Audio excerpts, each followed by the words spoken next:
Hey guys and gals.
Hello, everyone.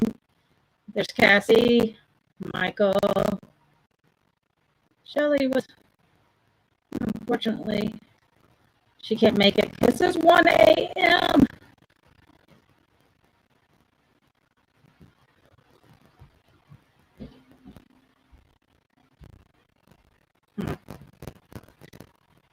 Hey, Selena.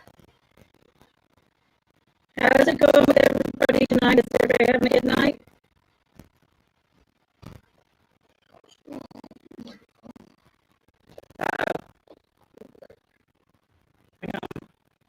Are you here from the administrative mother guest? Yes, you are. You were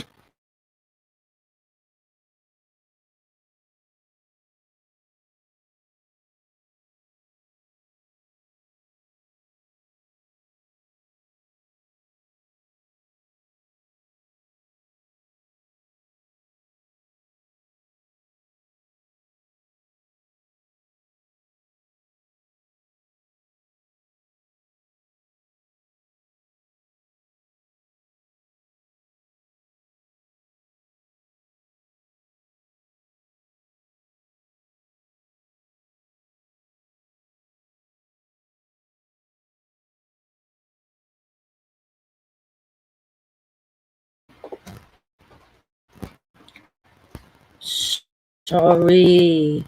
The husband's not doing his job, messing up everything on me.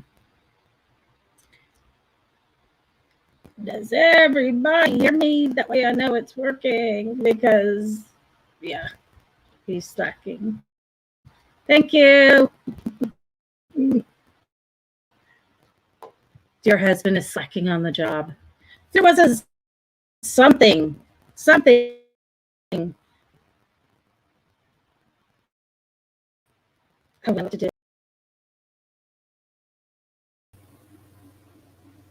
I'm sorry, guys. We're having some technical difficulties. I'll adjust it immediately. Don't worry about it.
Isn't it always fun? Got you running, didn't I, honey?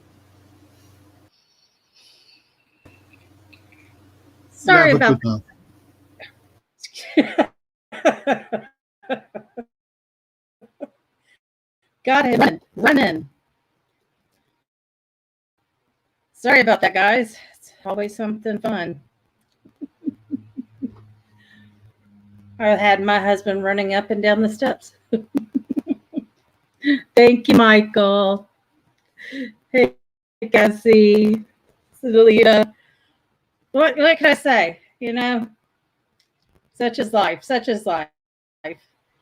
Yep, got to keep him on his toes. He didn't set everything up for me, so he was slacking tonight. So I am going to introduce. Now what's wrong? Those are Mike's choice. I idea that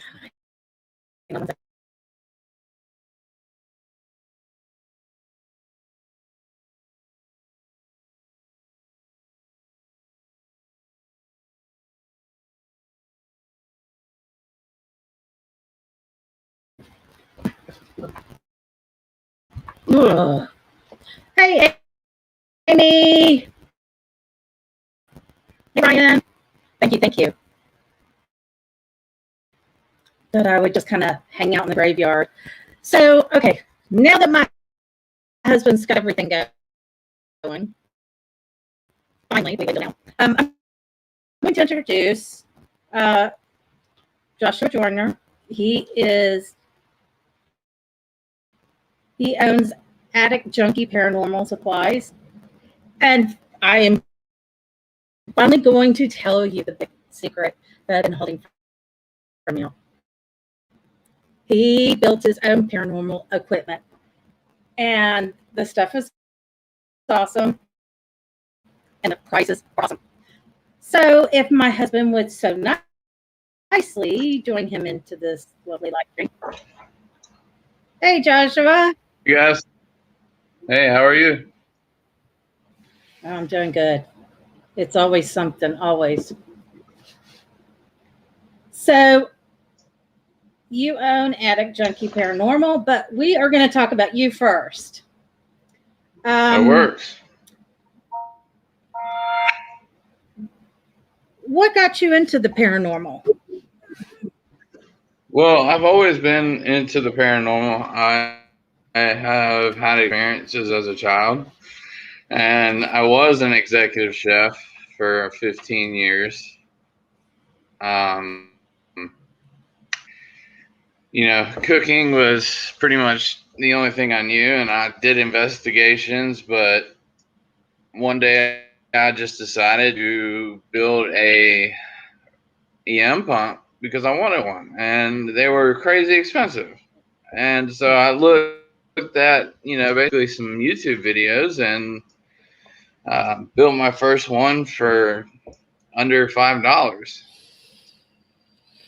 That's and awesome. I said, well, if I can do that, yeah, well, I mean, if I can do that, why does everybody else have to pay that much money? That's the awesome part. And I think that's, But sorry, just to back up a little bit, but I was in two very pretty serious accidents. Friday the 13th in 2019, I had a very bad car accident that debilitated me for almost a year. And then my 3-month anniversary was the 13th of that year in March. Then I returned to work and got a huge opportunity here in Columbus as an executive chef for a really big club. Took the job and ended up having a slip and fall. Suffered another severe concussion on top of the one I had, when I hit the steering wheel in the first accident. So I had a lot of downtime, if you could say that. So that's when the developing of the things, the EM pump was the first one, and then I was trying to figure out how I could build a REM pod, and the rest is history. I mean, it's clicked. I don't know. Now it's just natural. Right. That's awesome. I hate to hear about I mean, I saw the what the accident did to you, and it was pretty gnarly. Yeah, I mean, it was not fun. I'm still suffering from it, but I really enjoy doing this for a living, and I wow. cannot complain. I have very loyal and customers that have been with me since the beginning. My first thing on eBay ever. They've been with me. They followed Facebook, and now we've been in business for officially less than 3 months, and we've grown by 100 followers each month.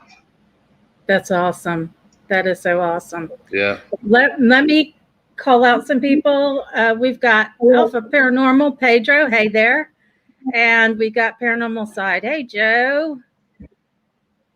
So glad y'all made it. Trust me, you're going to love this. So how long have you been in the paranormal and investigating? So I've been investigating probably since I was in my 20s. I'm 33 now, so if you want to put about 13 years on there. I lived in Florida and I lived in Jacksonville for my whole life. I was born and raised. And, with us being right next to the St. Johns River and the entrance to this, and the entrance from the Atlantic, a lot of history is in Jacksonville. The French, the Spanish, all the Indians, I mean, there's Fort Caroline, there's the St. Augustine. I mean, the oldest city in the world. I mean, one of the best places to go to do tours, and one of my favorite places is the Lights. I love it. That's where I've had my first experience. I'll never forget it. I love it. And, investigations are, they're fun, but they're serious at the same time because I'm doing it for personal reasons and for, scientific research, Yep. I'm a part of a pretty big team here in, called By City Paranormal. We do a lot of house calls, if you say that, to help people. We don't really go around trying to find locations. I mean, every once in a while we'll get lucky. We'll get to go to Grantsville, where they filmed Walking Dead. We got to stay in that whole building, and we had access to every single building that was shot, and every single one of them had great activity. Wow. I didn't even know that. So we had some fun. There's some pictures up there. There's one of my videos. It was right when we first got there and it got dark. Our first investigation, I was using kind of an SLS, and it was called the Negan Room. And there's pictures of Negan all over the room, and all of a sudden, this orb just flies his picture and just passes right by my head. I mean, the thing was this big. Wow. That's a big piece of dust, for people who don't believe that. So. Right. So Michael Koff says, do you get to St. Augustine and your thoughts? Do I get as in, like, do I travel there often? Is that what he's asking? I think he just wants. You've been to St. Augustine. I guess he probably wants your thoughts on that. Yeah.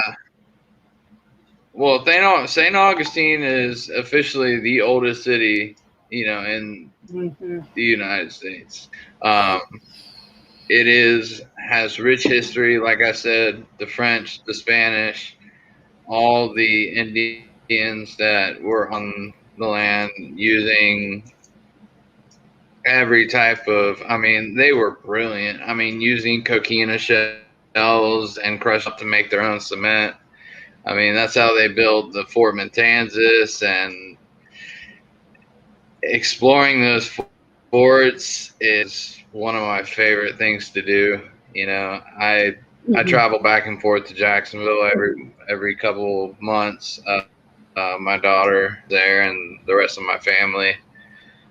So I haven't been to St. Augustine in a long time, but it is definitely one of the most haunted places in the United States, I would say.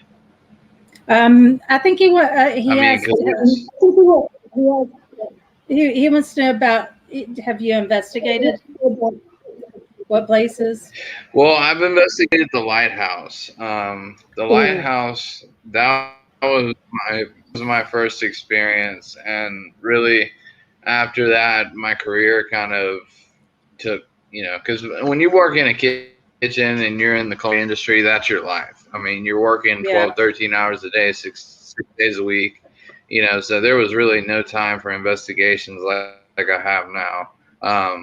But St. Augustine, you know, they let us go up on the lighthouse, and on the staircase that I saw an apparition. I mean, just plain as day. And it's just glowing white, and it just, as fast as I saw it, it was gone. Wow. I wasn't high, I wasn't drunk. That was completely haunted. And that experience will stay with me forever. And you know, I say that if I had a chance to explore more, which we might be doing in the future, because we're partnering up with some people in St. Augustine. You know, I will definitely present more evidence as that partnership grows. If I'm correct, Paranormal Side also investigated the White House. They investigated the White House? Lighthouse, sorry. Oh, the lighthouse. One of those things. Yes, the lighthouse is also it's a beautiful place. I mean, the whole way is set up. I mean, it completely turns into a different atmosphere at night. It lights up.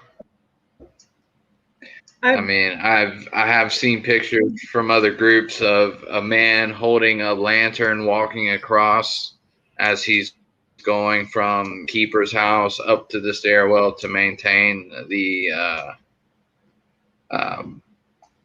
candle and the mirror that used to be back in the day, how they did it. You know, it. So I've heard a lot. I've been to the fort. The fort is creepy as all get out. When you get I would love to have exclusive access. As long as I lived there, I never got to really investigate, you know, because they close at sundown. It's how Jacksonville works. All the parks are shut down at sundown. But if you watch it was one of the first episodes that actually Ghost Adventures did, was the fort, and they got exclusive access to the whole thing, and it's a very, very compelling episode. There were some things that I didn't even know existed that you get to see in that. So Michael Croft says the fort is creepy and haunted. I think the firing of cannons help keeps the spirits there, possibly. I know when I went and walked around the inside of it, I refused to go near the openings. There was just something heavy and dark, and I was on vacation and didn't want to have to deal with that. I tried to tune it out the best I could. But that fort is,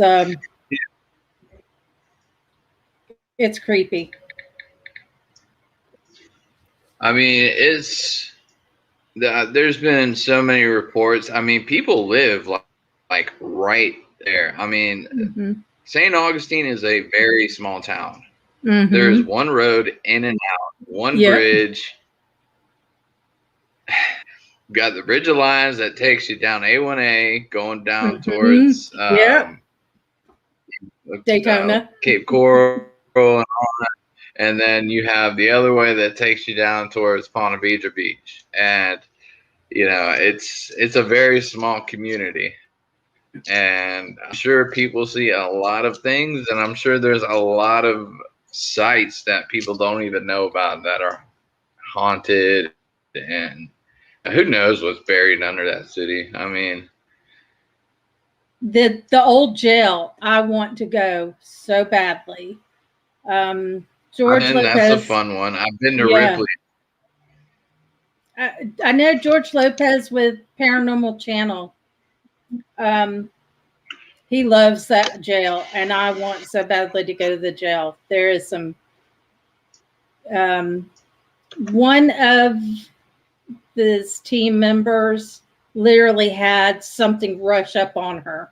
It freaked her out that bad. So I'm like, oh, I gotta go. I That's gotta the go. best part.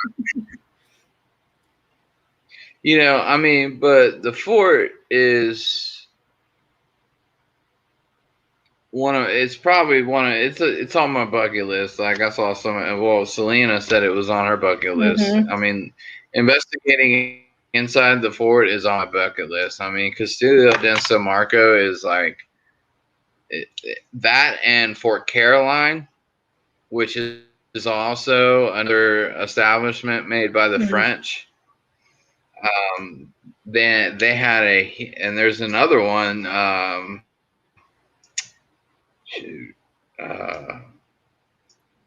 think it's Fort Matanzas.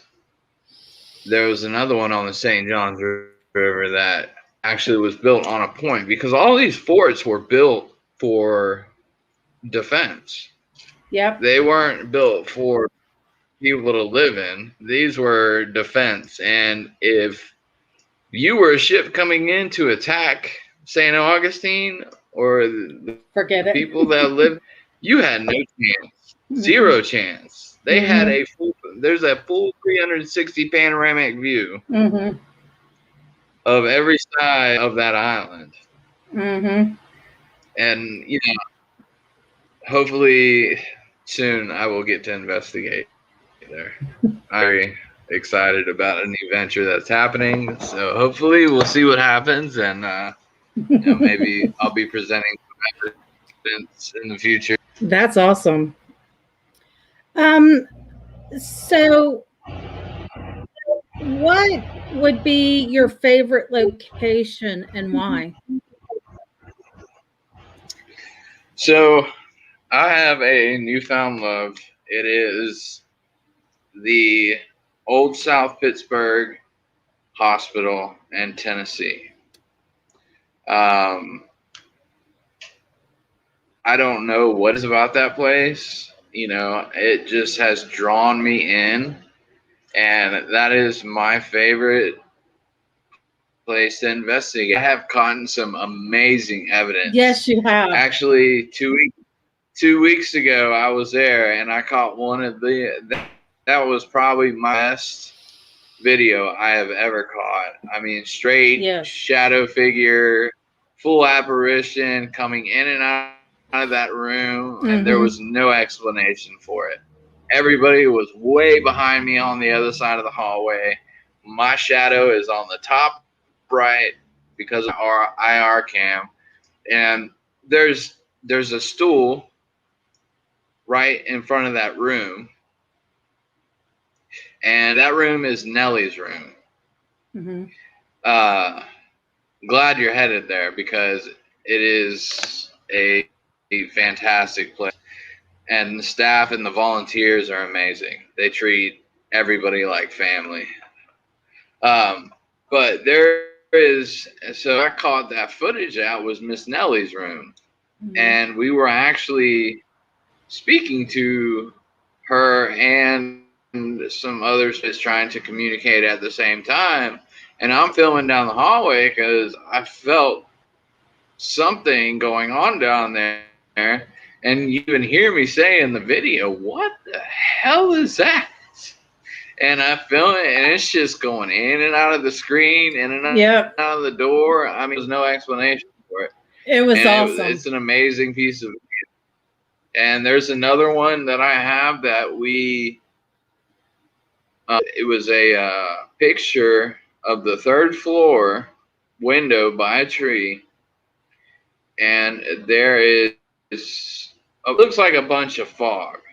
But if you look closely where I circled it, there is a full-bodied apparition sitting on the windshield, kind of looking out like this. One of the probably top 10 best catches. You know, I mean, I have some other. I took one of the old Fiji film, wind-up cameras to, just use another. I like to use older cameras. Yeah. I use Polaroid.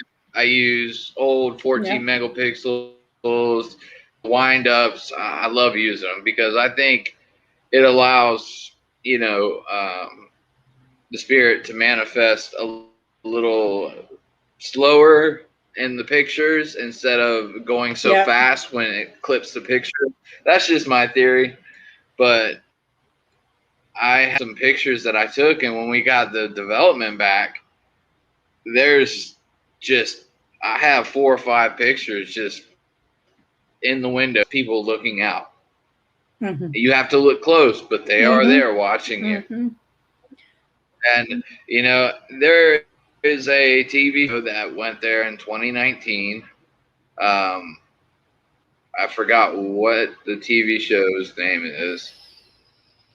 It was their first season.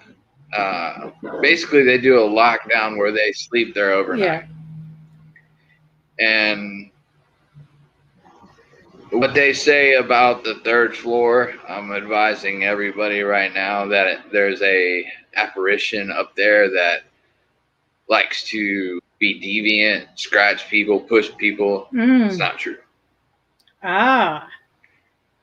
Crow of Judas is hell yeah. I love the older camera idea. Yes, older cameras. I have a ton of them. I use them in every investigation. And there's another picture I posted from when we went to Lynette, Alabama. And that was caught with a, I think it was a 12 megapixel camera. Paranormal Sites with all Destination the Fear. Yes, Destination Fear. That was it.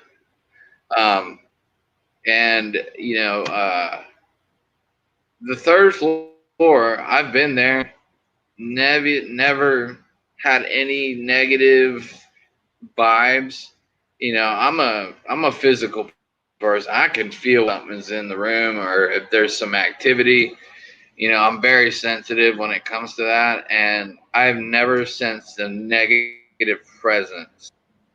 Now, there is negativity, residual negativity, but I don't believe there is negative presence there that is pushing people and scratching people.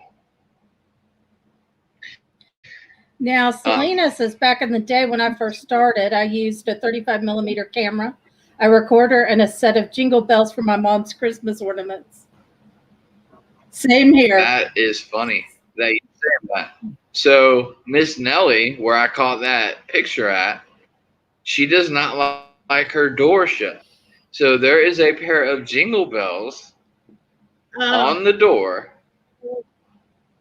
that if the door is shut, she will open it right back up. Oh. So we were actually, it's probably one of the, we're on the second floor, and there's another wing of the hallway through double doors. I was with another gentleman, and we were by ourselves, and we were getting some great stuff out of the spirit box. And all of a sudden, we were standing there, and we hear slam, and it scared the crap out of both of us. And we looked at each other and we said, "Damn, that was awesome." Yep. But we were looking around and we were trying to find what slammed. There were two lockers on the other side of a door in a old room, and one was open, one was closed, and we tried to we slammed the locker, and that's exactly what we heard. No awesome. explanation, and they're known to do that. That is and so there's awesome. a bunch of, I'm not going to ruin it for everybody, but there's a lot of cool things that go on at that hospital. You know, the owner is, I know him quite well, and he has done an amazing job in getting that getting that hospital back to its former glory. He has spent countless amounts of money on redoing that place.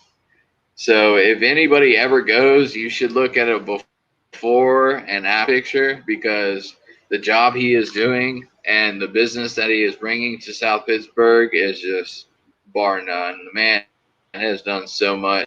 You know, they were about to tear that building down, and then he stepped in and bought it. And, you know, since then, he's just been fixing up little by little. And I think he's doing a great job preserving the history. So I know Joe Vitale and Matt Benton were at Old South Pittsburgh not too long ago, right before you got, right before the event. And it was interesting. I mean, you know, what that guy did to that building, man, he sunk a lot of money into it. Thank goodness. Yes, he is the man is probably one of the coolest dudes you will ever meet. You know, I mean, if you go on Destination Fear, his name is Ronnie D, and he just has such an amazing personality, and his staff become pretty good and acquainted with, and you know, they love every time I'm there, and I love the hospitality that I get. I mean, like I said, just the whole field of the paranormal is so different from any other job I've ever worked. The people are so humble because they have seen stuff that will you. And, you know, it's, I've never experienced such nice and genuine people. I mean, I'm not gonna sugarcoat it. I mean, when I worked in the culinary industry, I dealt with some nasty people, man. And now everyone I meet is just so bubbly, and they have such a great personality. I mean, like Sean Gilmore and Brian, and when I did the podcast with Ricky Eller, you know, I mean, it's just, they're all fantastic people. And then when I did a ghost hunt we were at the old hospital with the A&E ghost hunters, and we got to meet Brian, to meet Rachel, and we got to meet Mustafa Galatori, and they are fantastic people. I mean, you think they're starstruck? No, they're just like us. They put their pants on, they put their shirt on, and go to work every day. I mean, but it's just they get paid to be on TV. Yeah, Michael I asked Mustafa Galatori to be here tonight. Well, hopefully he'll stop in, because I know Michael Koff, he has done a few investigations with Mustafa. So he wants to know, what's your favorite Yes. equipment? So my favorite piece of equipment is my tri-field. Period. End of story. Old meter, no digital, nothing. It's it's something I'll never let go. I have both of them. I have tri-field, the 100X, and then I got the brand new one with the LCD screen, and it's one of my favorite things to use. And also trigger objects. I love trigger objects. Cat balls, I love them. Yeah, Oh yes. those are some of my the simple things are the best to be able to catch. And that's my philosophy. You don't have to have all this fancy equipment with and all the money all this 3D printing and all the money you spend on it, because you know what? The exact same devices you can make yourself for dirt cheap, and people are just upcharging the crap out of you. And it's like, I had a lot. I bought a $500 lot with an electroscope, and everybody knows how the cat balls bring so much life in it. I agree. Yes, they do. Yep. I call them ghost. I call them ghost nuts. I love it. I love that. Yeah, that's my term for the spirit balls. They're called ghost nuts, and yeah, I'll save that story for another time. But I just lost track of what I was saying. That's okay. That is the first thing I'm going to buy, because I know the little visitor I have in here. I was like, that would be so much fun for it to play with. So that's the first thing I'm buying from you. And where Ghost nuts is not copyrighted, by the way. It's a good idea, though. That's awesome. I love it. Have you ever had a location really freak you out?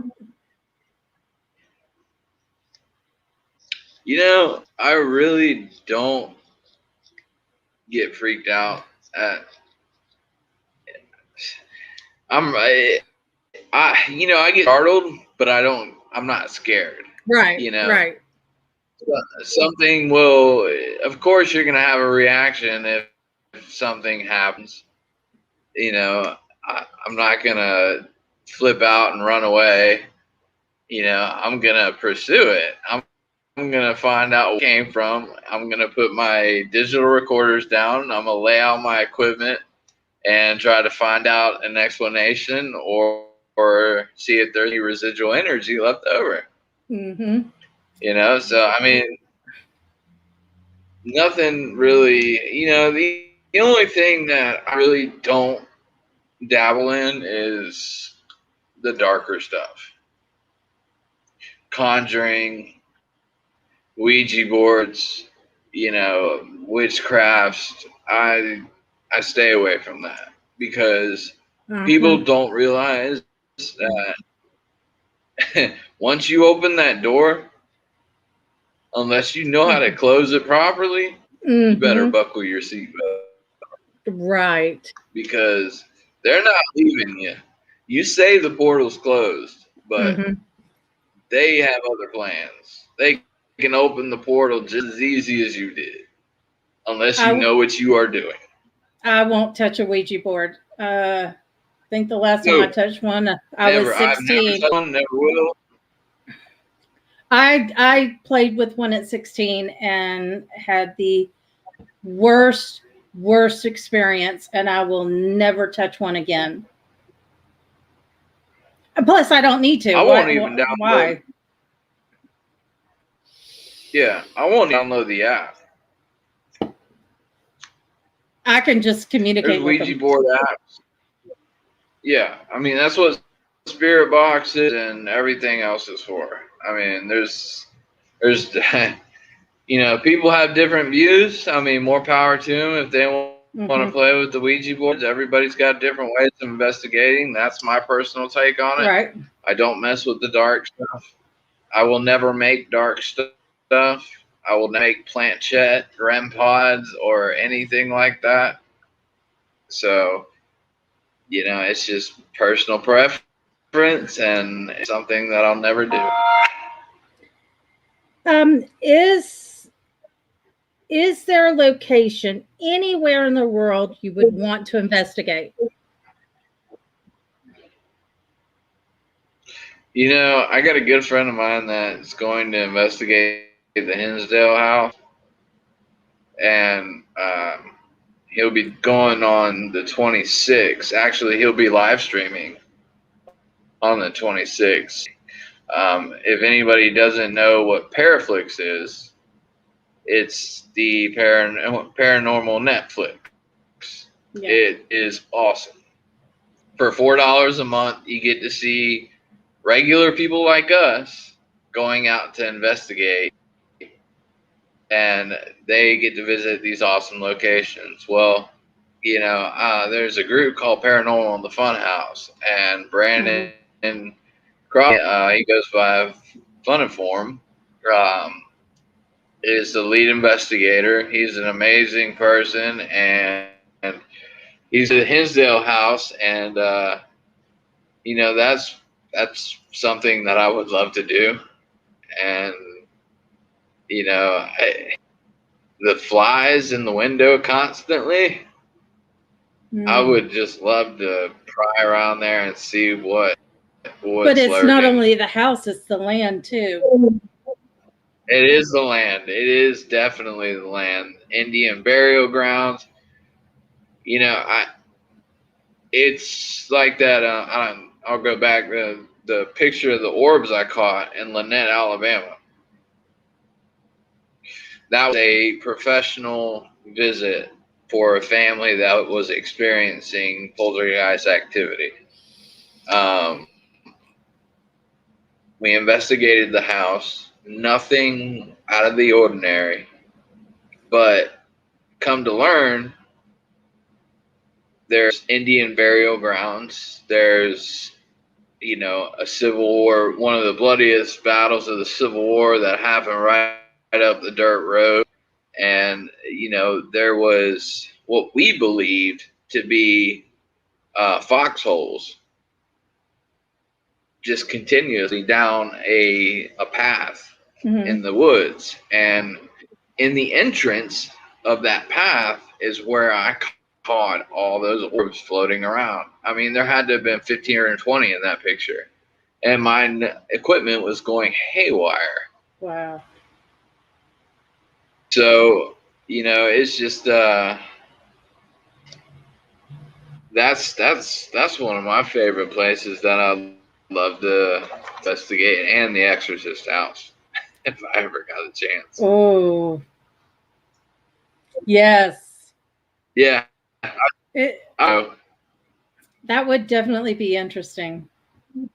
Selena wants to know, are you going to the Paracon in Dallas in August? That far isn't, that's a long drive for us. Been planned out yet.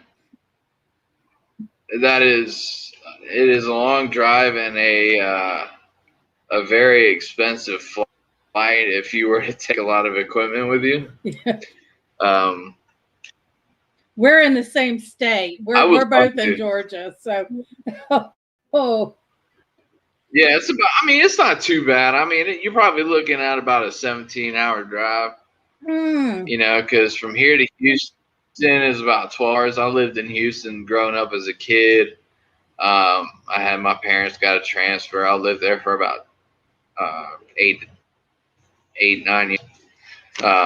But Austin was 4 hours from Houston, so it's probably it's a good drive. I know. Sure. I know it's about a 7.5 hour drive to Mississippi. To Dallas, I I think my sister says it takes her, because my sister lives in Texas. So I think she says it takes her about 12, 13 hours. I mean, it's longer for her because she's got 2 small kids. So bathroom breaks constantly. But I think she said about 12, 13-hour drive. Sounds about right. Yeah, I mean it's a good drive. I mean, we used to do it as when I was a kid. We'd come from Houston to here for Christmas, and man, that horrible drive for a freaking 15, 14, 15-year old man. Yes. Tell you what. Trust me, I know. Oh, I thought 7.5 was bad. Nonstop. Michael Roth says he wants to investigate Franklin, Tennessee, where the big bomb went off in the Civil War. Oh, I didn't know about that. And I know Amy and Ryan said they are going. Whoa, where are you? Let's see. They said they are going to Old South Pittsburgh. Where? They're headed there this year. Are they going in June? She didn't give. Hey, Amy, when are y'all going to come down this way? Because you are about. I will be there in June. For me, it's about an hour and a half ride. So. Yeah, it's from where I'm at, it takes about 4 hours. Yeah, because you're good. Be there. She said the end of August is when they're coming. You need to tell me when, because I'll be there. We are going to hook up. I love Amy and Ryan. I interviewed them, and they have gone. They've been to Hinsdale House. They have hit all the big locations. They went to Gettysburg. Yeah, I don't blame you. I'd fly too. They're from New York, upstate New York. So.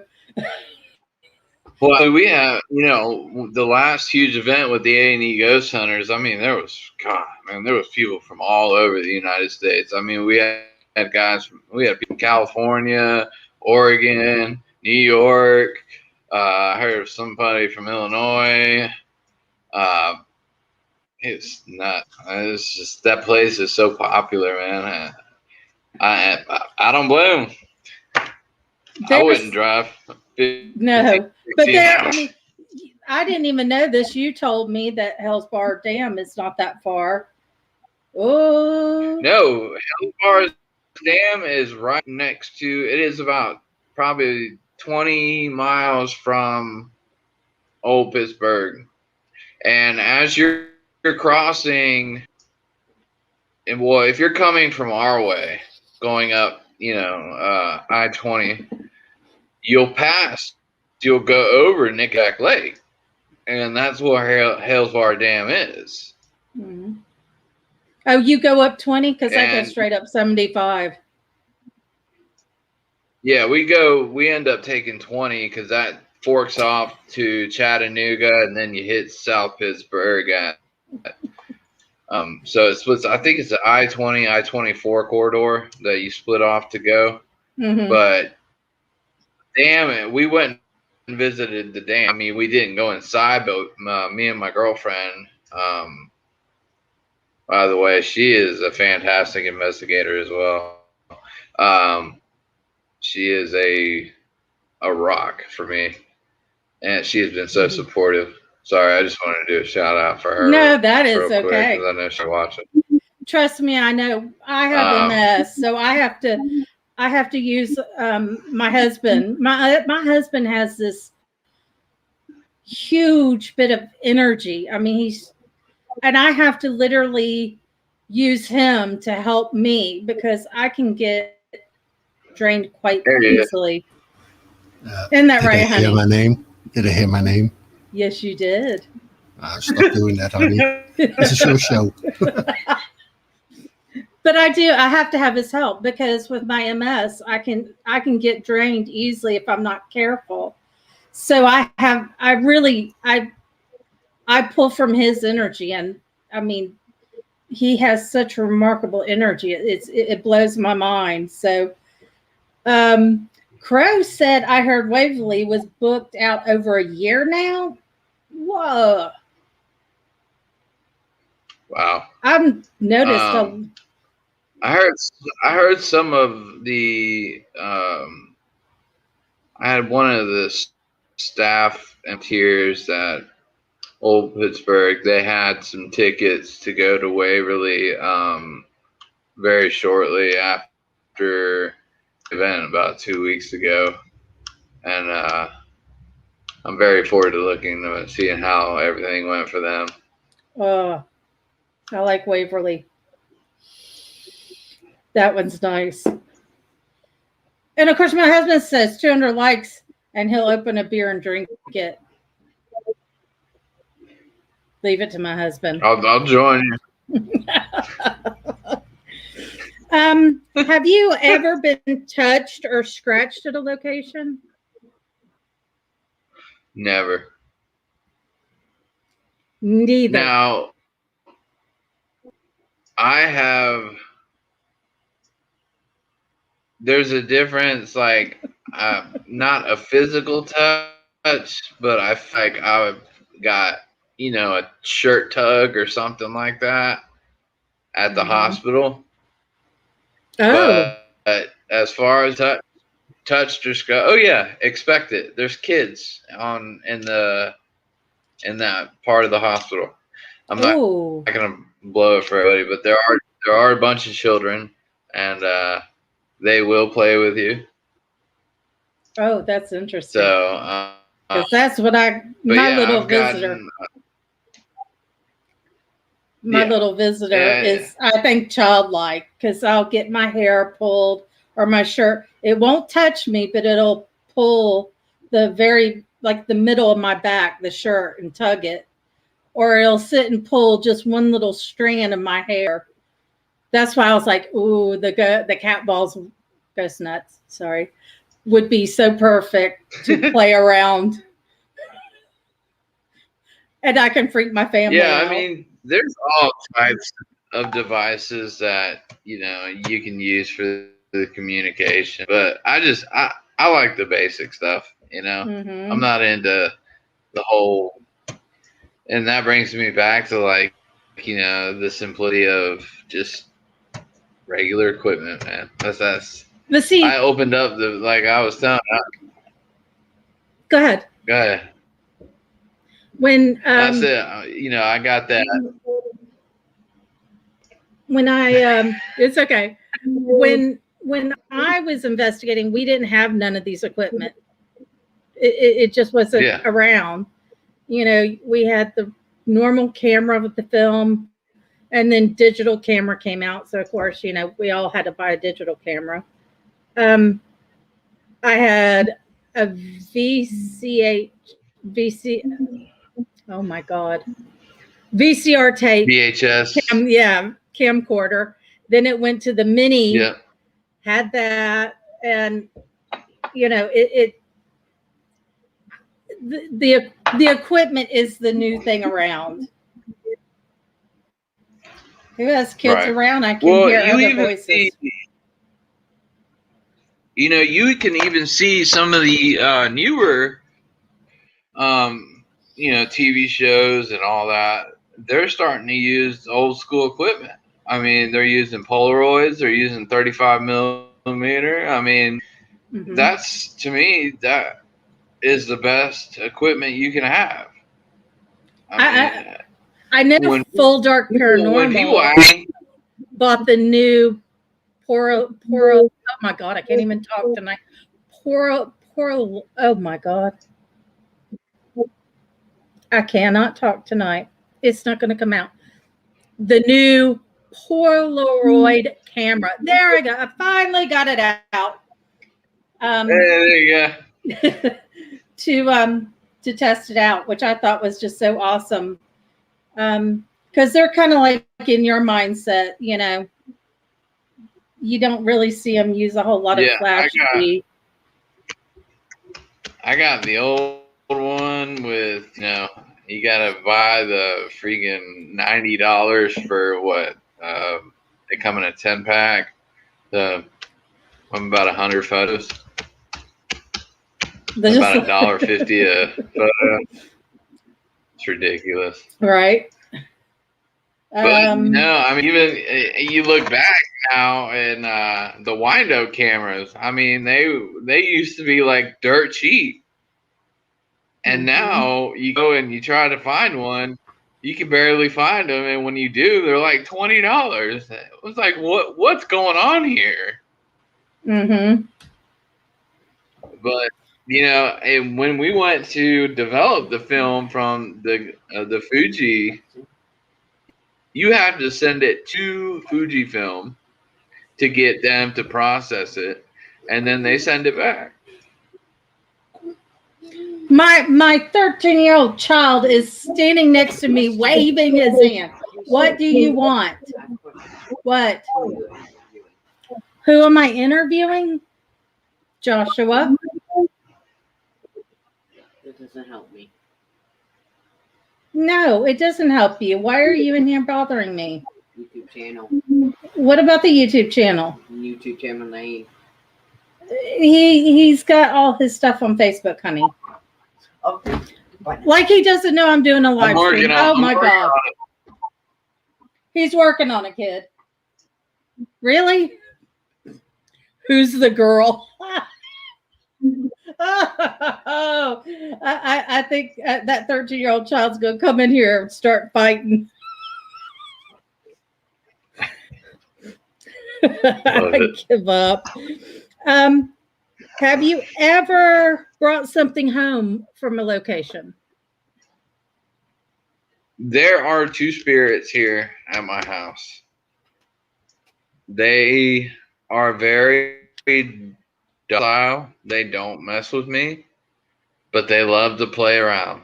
They open up cabinets at the front of my house. My house is pretty big. So like this is the back of the house, and you got to go through my bedroom and another room and into the front of the house to get to the front kitchen. And they like to open up the cabinets, and I'll close them, come back to work, and go out there, to go to my car or something. Cabinets are all open, and I try to debunk it. Maybe cats. I got 2 cats. I'm trying to paw it open to go in there because I've caught my cats in there sometimes. Because sometimes I don't shut them all the way. Really old cabinets. They're from like the 40s, and they're hard to open, and there's just no explanation. And I'll leave cat balls laying on the floor. They'll just light up sporadically. Mm-hmm. And I've used my SLS in here as well. Oh, and really? There is 2 of them. I bet you if I turned it on right now, they're probably just sitting. They like hanging out on the couch and over by my desk where I have all my equipment. Whoa, close up. Yeah. Right. Michael says shaker cabinets. Yeah, I mean they're old. The house is this is like a 2-part house. You got the original house was built in like the 30s, and then the back house was built in the late 80s. So everything's original in the front of the house. Mm-hmm. Yeah, it's got the crystal doorknobs and all the that's skeleton cool. keys. Yeah, it's a nice house. Cool. It's interesting, but the back of the house is kind of weird. Okay, so we're going to get into the get to know you questions. The fun part. Oh, yeah. Here we go. Let's do it. Okay, the first question. What irrational fear do you have? What rational fear? Irrational fear. I mean, as far as you mean paranormal or just in general? In general, it could be whatever. I mean, you know, everybody has the fear of losing someone, and that's my biggest fear is losing someone that is that is close to me. You know, you see people that have come and gone, and I was raised by my grandmother, Yeah. and she it was hard when I lost her. So that's probably I don't fear the paranormal. Like I said, I guess you'll get startled, but I don't run. I But like I interviewed. said, the dark stuff. If I got scratched, then there might be a little bit of rethinking that, but that's never happened to me before. So I had interviewed last week Michael Koff, and he says irrational fear of these questions. It's not that bad. It's not. They're fun. yes, Mine is. Selena, and that's another thing. What Selena just said, that is 100% true. That's that's why I love living in Alabama. Open carry gate. I never leave the house without it. I've never feared anything paranormal, but I am terrified of spiders. You will see me, and palmetto bugs, those big old flying nasty extra large cockroaches. Oh, I hate those things. Oh, you wouldn't like my house, huh? Oh, we have them here. I mean,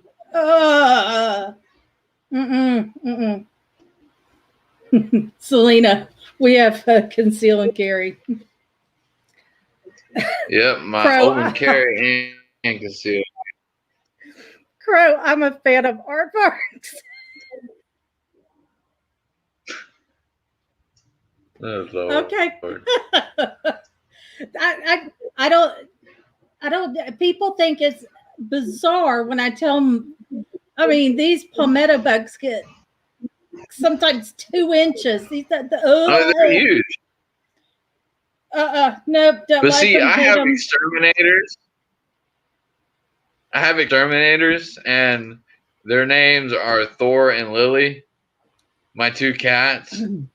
Whenever they see one, they think it's a toy. Destroy it. I find like legs halfway across the house, so I don't have to really worry about like killing them.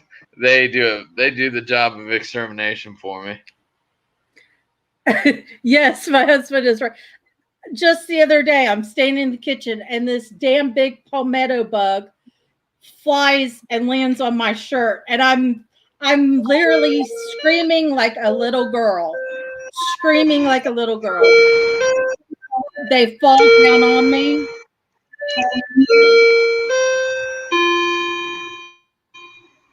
Sorry about that. What is that? That is literally where I'm sitting is my work area. So that helps me keep track of time, because literally last night I was up till 4 o'clock in the morning and didn't even realize it.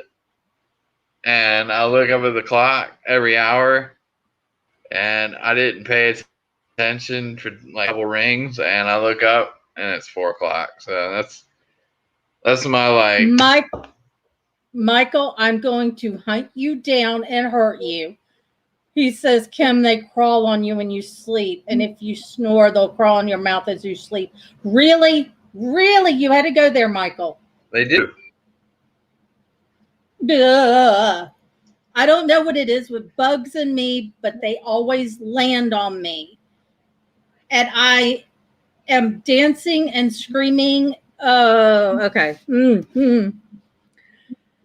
Number 2, what is your weirdest roommate or house guest story? Weirdest roommate or house guest story. Well, there's so many. Do we want the appropriate ones or the inappropriate?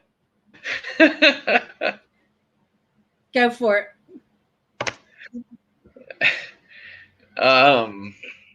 Well, I think the weirdest one day I was sitting on the back porch in Jacksonville when I had a house out there. I had a weird neighbor, and he'd come over, drink beers. He'd come in through the front door.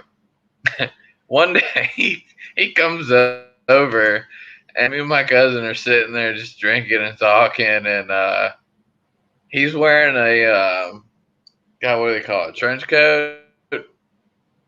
And he just starts laughing out of nowhere. And I'm like, dude, what's so funny? And he's still standing up. And he's literally like this and holding a beer at the same time. And he's like, do you really want to see what's underneath this? I was like, yes. and he opened it, and the dude's wearing a black dong strap on. So that is my weird story. Just for no reason, he walks over and has a trench coat with a black dong underneath that's a strap on. And I'm like, what do you want me to do with that, man? And my cousin's just like, I think his beard just stayed like this the whole time it happened. He was so he at a loss for words. And then he takes a shot and he leaves. I don't know. He must have been on some really good that day. He was a great neighbor, though.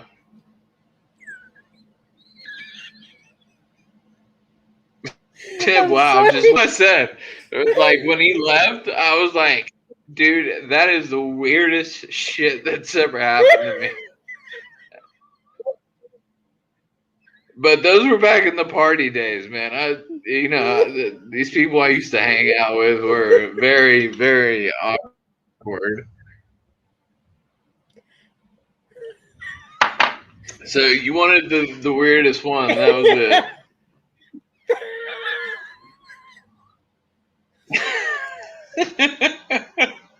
It always cracks everybody up. It's the best one. Long time ago, I actually had my own business where I sold adult novelties.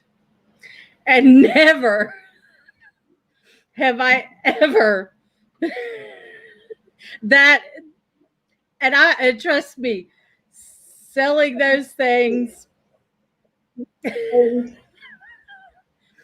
I've had some weird stuff happen. That is the strangest. And Crow. Is that true?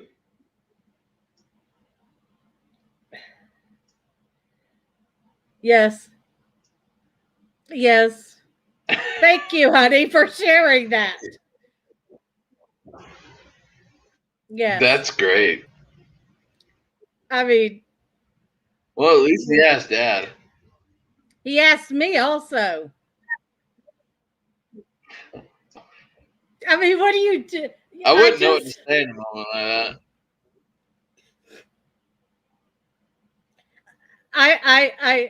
I'd have to freeze on that one.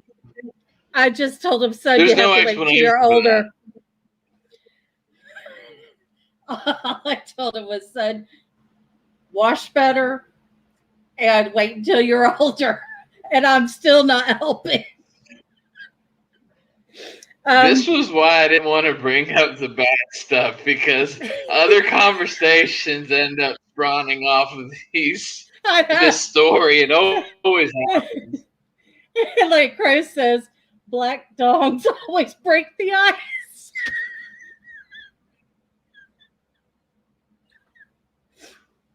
How'd he throw his comment up? He did. I mean, it was very impressive. I was at a loss for words. Oh my God. Well, I stepped in that one. Yep. Number 3. Nothing that's got to do with the paranormal. That's for damn sure. Right. What was your favorite Halloween costume as a kid? Okay. So the whole world knows I am the biggest fan of the Green Ranger. Still am. I love Power Rangers. So, greatest Halloween costume.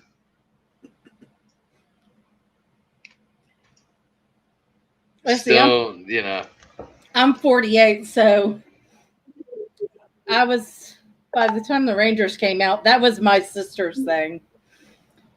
But it was so amazing. Like, it's not just the fact. I mean, once I got older and learned how they did everything and how that man, that brought everything to the United States and the backstory of how it got put on the TV.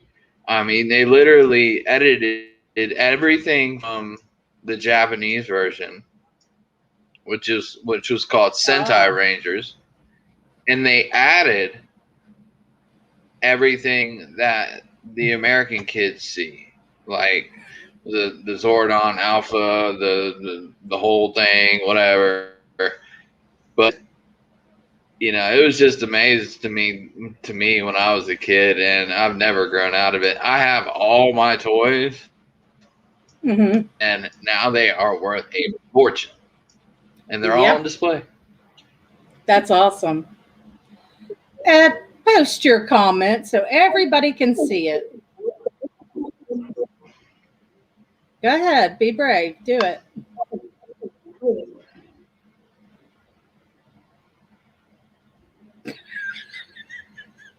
Oh my God. Yes. Thank you. But these kids were very talented, and they actually did everything.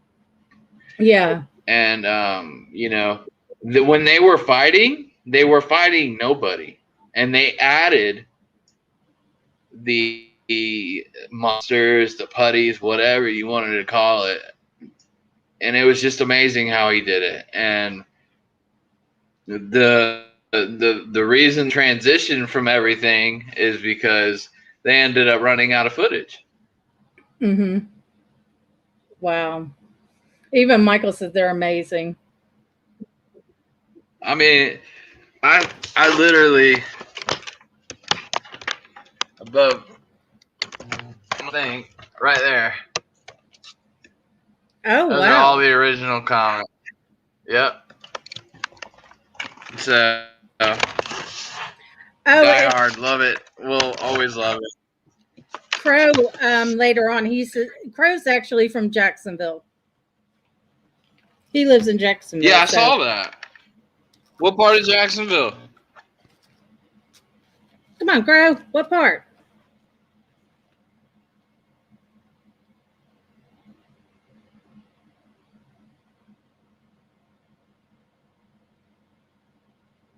He's taking a look. Come on, it doesn't take that much to type, Crow. You should be nimble with those fingers. Okay, so he lives on the west side. Yeah, Orange Park. Ah. Right, isn't that Orange Park?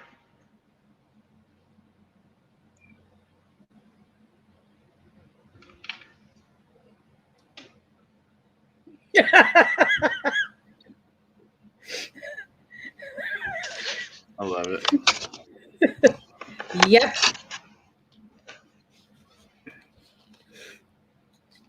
So, okay, let's go to number. Yeah, that's the answer. I was about Go to ahead. say, yeah, that's the answer to that one. We don't need anybody's address. No. So, number 4, if you create a crazy animal hybrid, what 2 animals would you join? Okay, I'm sorry. Michael's last thing that caught me. Oh my God. Sorry. Yeah, I'm still inside. Yeah, I laugh at stupid shit.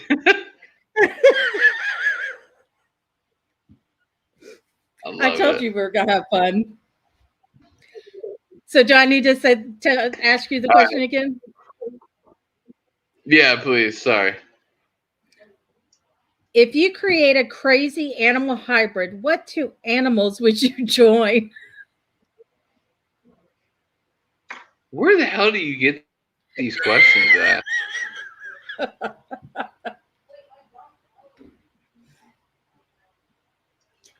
See, because we're always talking about paranormal. I always want to go outside the box when it's get to know you. Okay. I don't know, man. One of my favorite movies is Dumb and Dumber. I mean, everybody loves the old one. You know, what happens when you make a dog in a shit zoo? You get a bullshit. So that was a simple question because I have no idea. I have no earthly clue where to start with that question.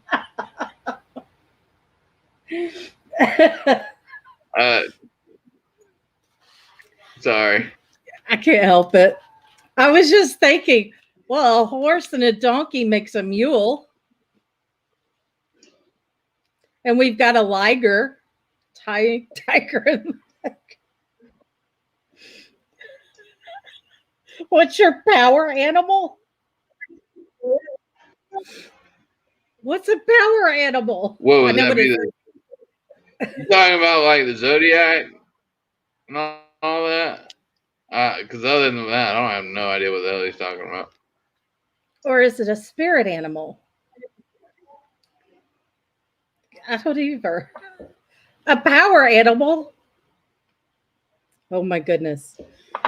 Okay, last question. I'm a Pisces and a dragon. Are you a Pisces? My husband and my son are Pisces. Yep, Pisces and a dragon in the Chinese calendar. I think I'm a rat in the Chinese one, and I'm a Capricorn, so I'm part person and part goat. Okay, fifth question. Kind of demonic, isn't it? Ask my husband. And Selena's Pisces. Oh, and Michael's Pisces. Oh my God. You're poor goat. I can be ornery. Pisces party.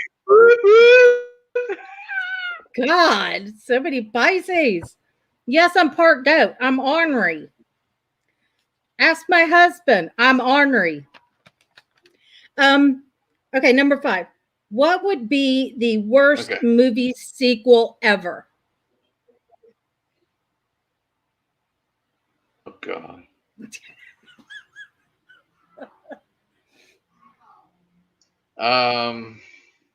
God, there's so many bad ones I've done. I really don't even have a answer for that one.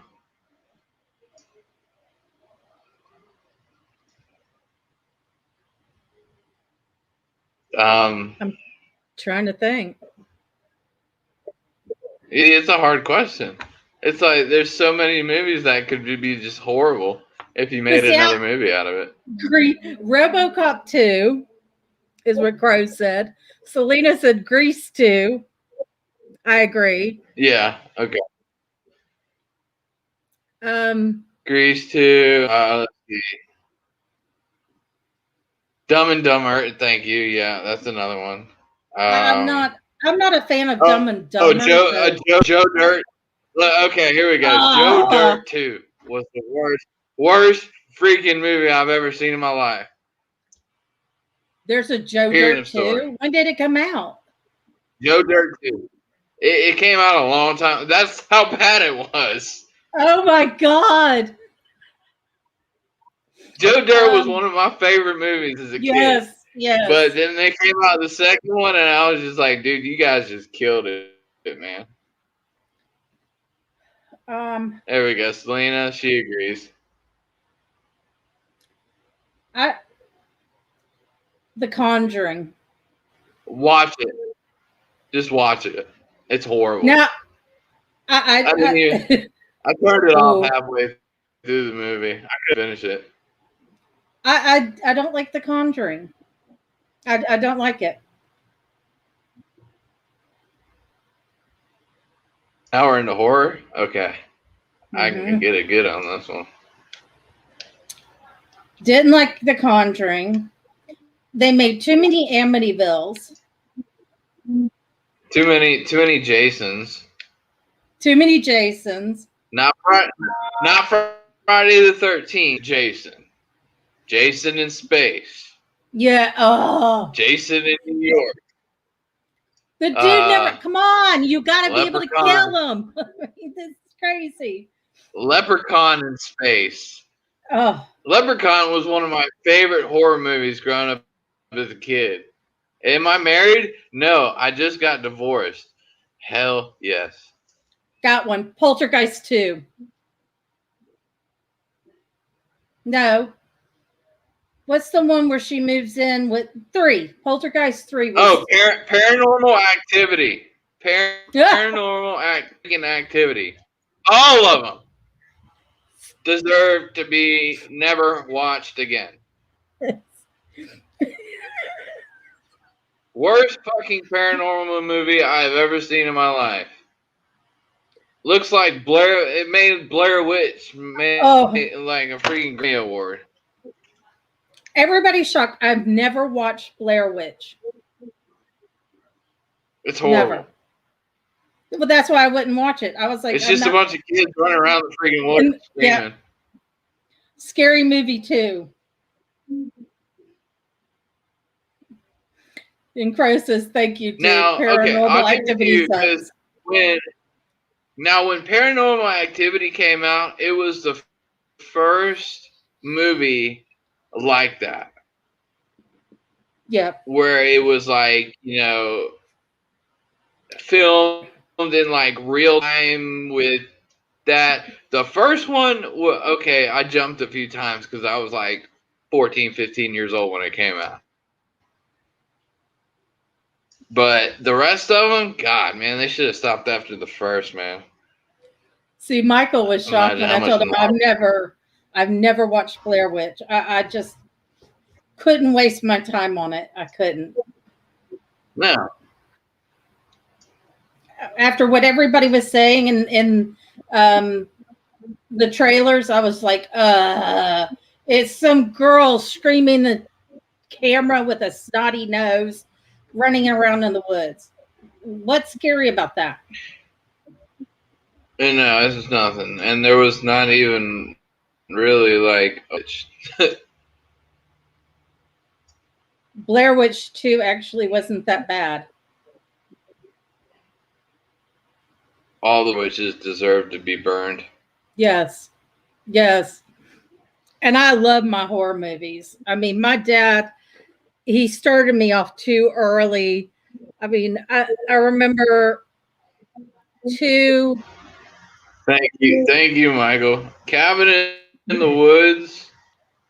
Is that the one where they got all sick and stuff, and then everyone got I don't know, it looked like the hives and everything? Oh. Well, why are most paranormal? I think that's what Cabin.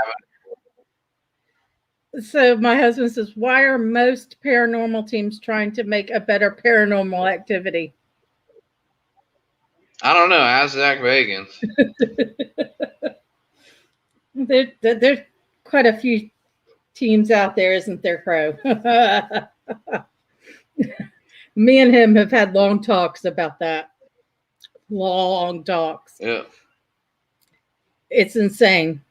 I don't understand it. There's enough paranormal out there. You don't have to fake it. You don't. Just got to go to the No. right place. So now we're at the good part. Try to Okay. make it real. We Are are we going at gritty? Are we at the gritty club? we're at the good part. We're at your Okay. equipment. We get to show everybody what you do. So my right first on. question, what got you into building paranormal equipment? Which I know we kind of So, touched up like on I that. said, this is a serious part for me. It hit home because it's my mission statement on eBay. My mission is to bring reliable and affordable equipment to people that cannot afford expensive investigation tools. And people are getting ripped off because take this for example.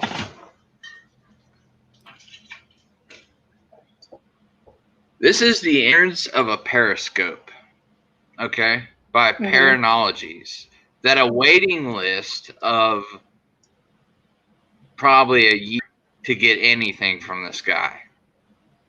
I open it up, and there's a chip that comes out of a freaking toy and a transistor with 2 LED diodes, and this thing does nothing.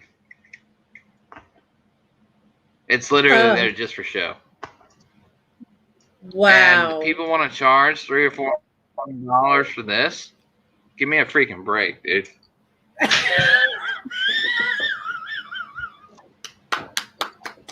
Good for you. No, it really pisses me off. Right? Yeah. So, my whole thing is just everybody deserves to investigate with the cool stuff and not have to pay $300 for a freaking round REM pod that is a Thurman kit.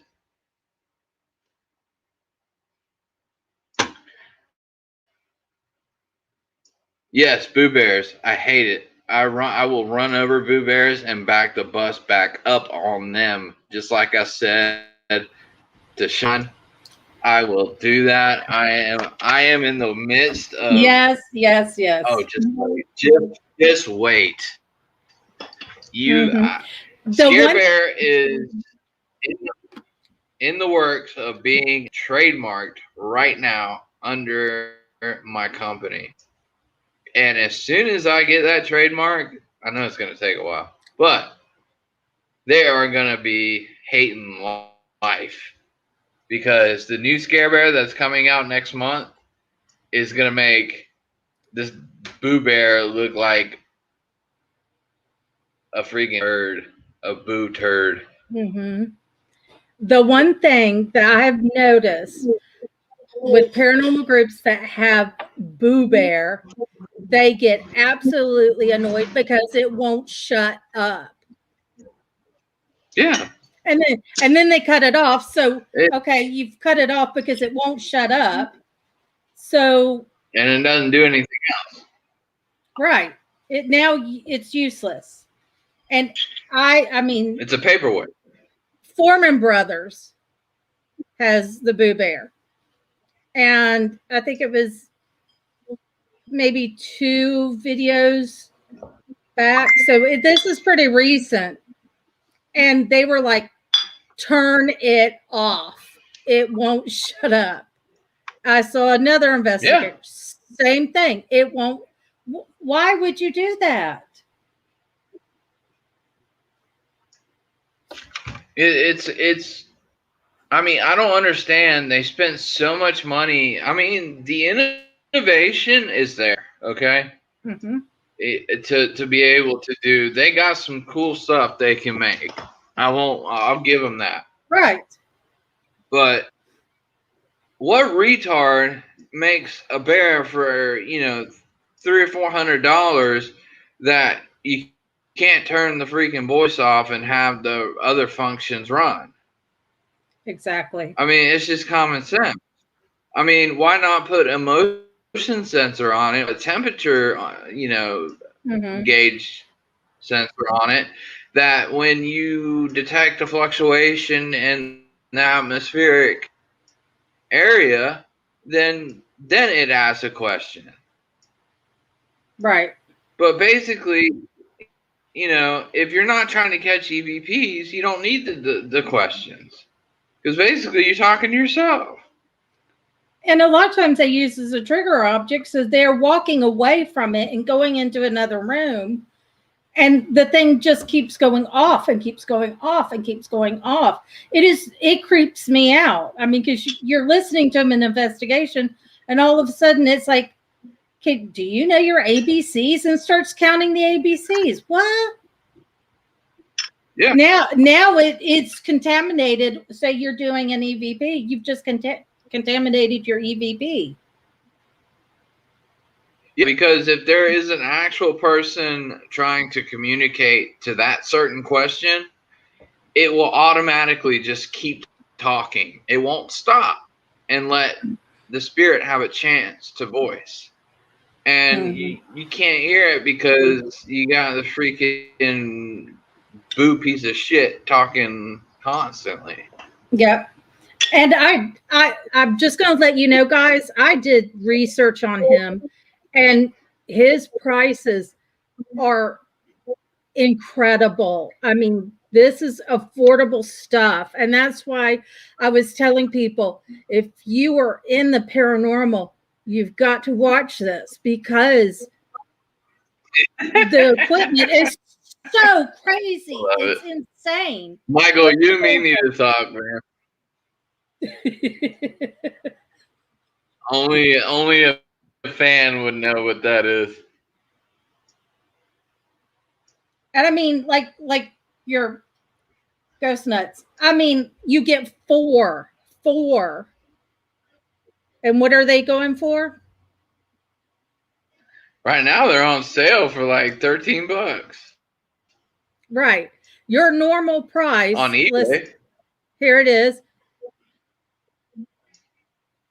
14.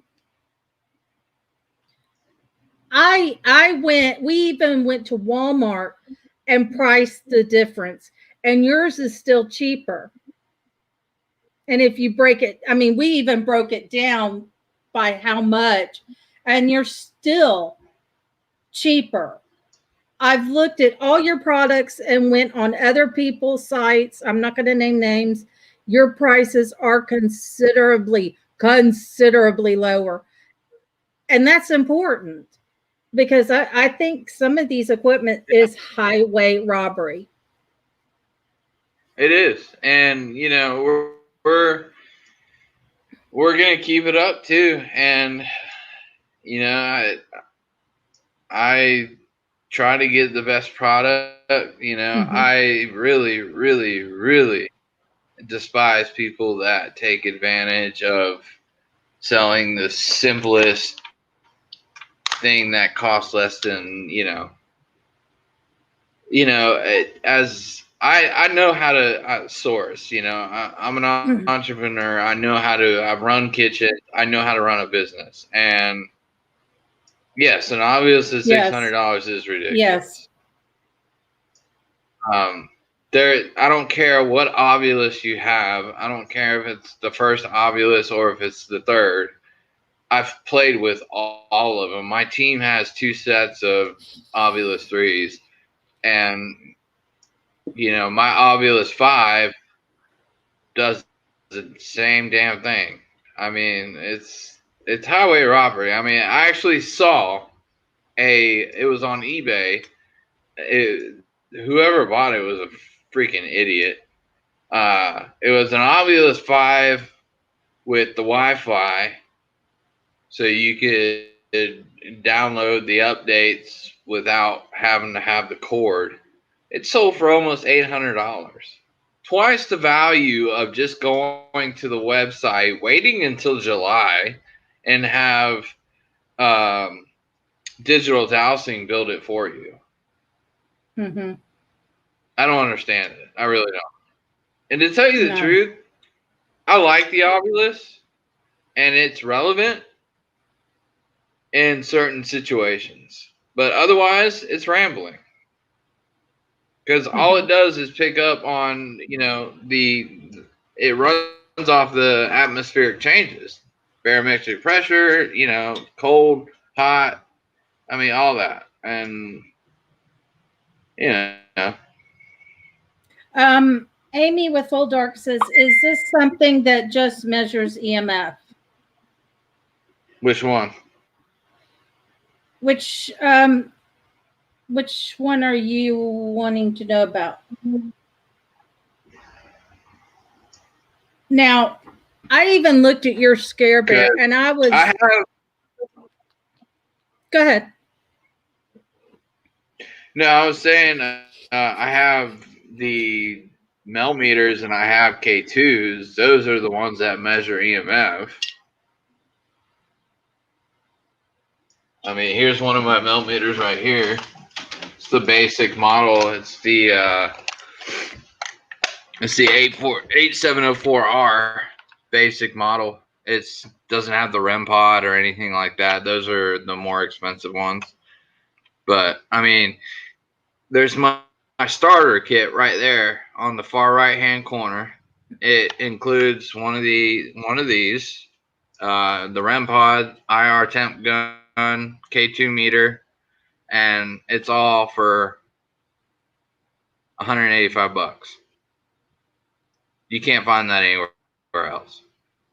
This alone, retail on GoStop or anything like that, will cost you close to $120. Mm-hmm. And I went by each one and priced out the difference, and it's shocking what they're charging.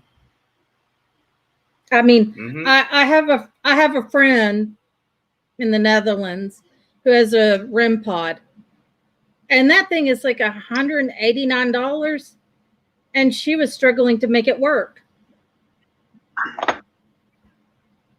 That's a lot of money. Mine are simple. There's a battery pack with an on and off switch, and that's it. Oh, she's talking about Scare Bear. Oh, Scare Bear. So Scare Bear is a trigger object and a REM pod. So the new one coming out is going to have a couple different functions that I'm trying to not disclose, but if you guys go watch some other podcasts, you can see some of the details that I gave out, but it's getting close to launch time, so I'm not giving away too much. That's okay. That's the second generation Scare Bear where I could bring him in at a lower price. The first generation, the one that I first ever made, was this guy right here. He is the original Scare Bear. And unfortunately, he's not for sale anymore. But he is very sensitive.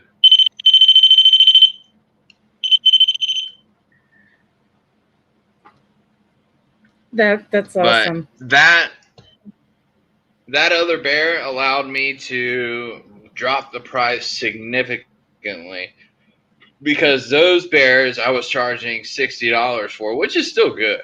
It's still cheaper than the Mini Boo Bear.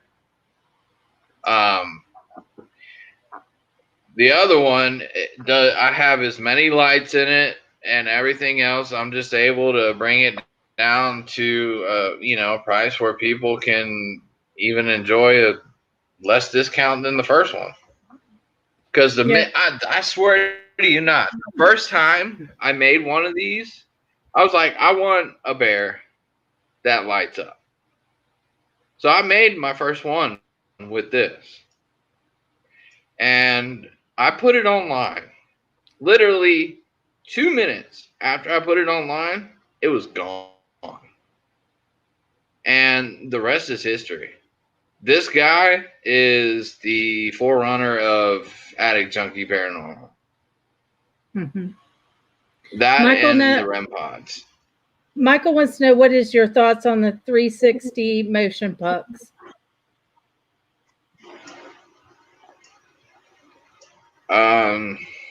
I mean, get a motion sensor and put 3 cameras together and do it that way instead of buying one for $400 something. Oh, ouch. So how much of your equipment do you build? I build every single piece of equipment you see except the millimeters, K2s, spirit balls, and that's it. Everything else is hand built.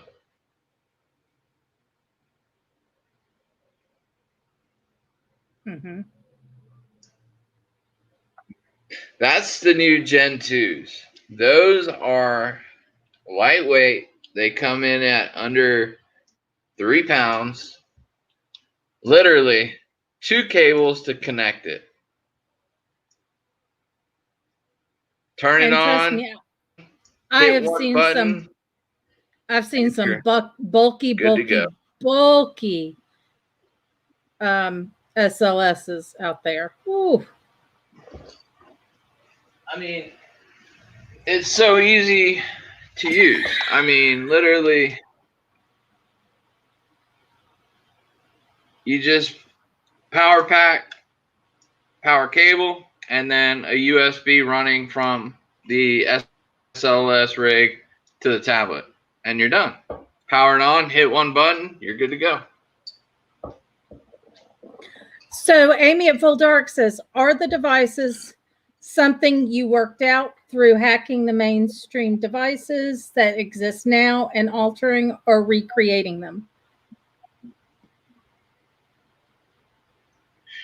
It's a bit of both. Okay. I've taken some existing technology, modified it to where it is um, an alternate REM pod. Everybody knows what the black devices are. They're door alarms. Mm-hmm. But there's some of the best working REM pods I've ever used. When I bought one for the first time, I'd never put lights in it or anything like that. I took it to an investigation, and it was just straight going nuts and just going off with the alarm by itself. I didn't modify it. So then I decided, I was like, all right, let's add some lights to this and an antenna.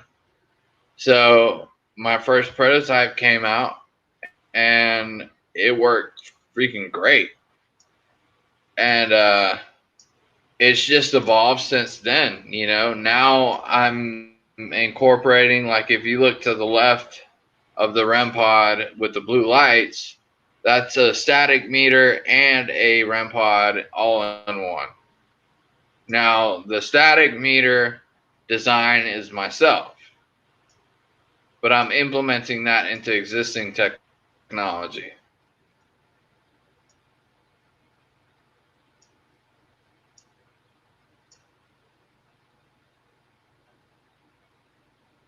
And, you know, oh, yeah, Pokemon. Those came out of a storage unit. I buy storage units on the side as a side hustle. So those came out of a storage unit. There's over 1,000 cards in here. I don't know a damn thing about Pokemon. Don't do that. The one thing that Just I really baseball cards. Same thing. The one thing that I like is the Himalaya salt lamp. Oh, that is awesome. Oh yeah, the Pear Rock. Yep, that is awesome. There we go. Actually, hold on.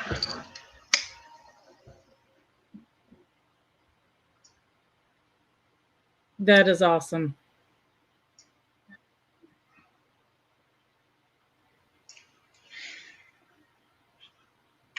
When I saw that, I was like, that is absolutely unique. I love it. Yeah, and that's what I try to come out with. There's some unique stuff. Sorry, you guys can't really see me. There's some unique stuff that, that's outside of the box, but I mean, it's existing technology. Who is the handle? Who's the hand model? Can we have a lava lamp with an EMF? Damn right. I can make it. My husband loves lava lamps. You want one, I'll make it. That would be cool. Because that'd be an easy one too. That'd be real easy. Yeah, just for you. Go ahead. I'm gonna make one now. Uh-oh. I'm going to Walmart tomorrow to buy a lava lamp. It's funny because my husband's not into the all black. He's not into the paranormal. You do that, he'll play with it all the time. Oh, goody. I love it. So Michael Which of says, your empires? Okay, so I was trying to get to this point earlier, but we were talking about something else and we flew off subject. I have some amazing testimonials on eBay. I have people message me all the time asking, what do you recommend for a beginner? I tell them, start out with something simple. Get a K2 meter and try, using your phone. You don't need a recorder. You don't need a camera. Mm-hmm. Everything's right here. Mm-hmm. If you want to start out with that, start with the simple stuff, and I mean, really nowadays, there's some actually decent apps on your phone that will actually measure electromagnetic fields. And, people can use your phone to start out. But, really, if somebody asked me about, this particular person asked me, I said, grab you a K2, grab you a REM pod, some balls, and use your phone and save you some money, and don't buy a camera until you are serious about going to the next level. Yep. Because I'm not going to try to sell them everything I freaking own, because, I mean, people don't, the beginners don't know where to start. They need guidance. Just like I need guidance when I first started. I didn't know how to work half of this stuff. I mean, I didn't know what MPods did. I didn't know what EM pumps did. I mean, so I mean, to beginners, I tell them take it slow, and they can, but to me, it's a disease, dude. Once you start, you can't stop. Yep. Like, even though I build all this stuff, I can't help but buy. It's just a disease I have, man. I'm so sorry. I build all this stuff, but I buy crap too. I'm not gonna lie. Wow, thank you, honey. Thank you. my husband, I have Kim. She keeps the bed warm too. Nice. Thanks. Because I mean, like I told you, I tried to do the spirit box here. And of course, you're talking about Civil War soldiers. They didn't have radios back then. So I got this thing on and they're like, Yeah. well, they refuse to use it. They refuse to use it. No matter how hard I try. Yeah.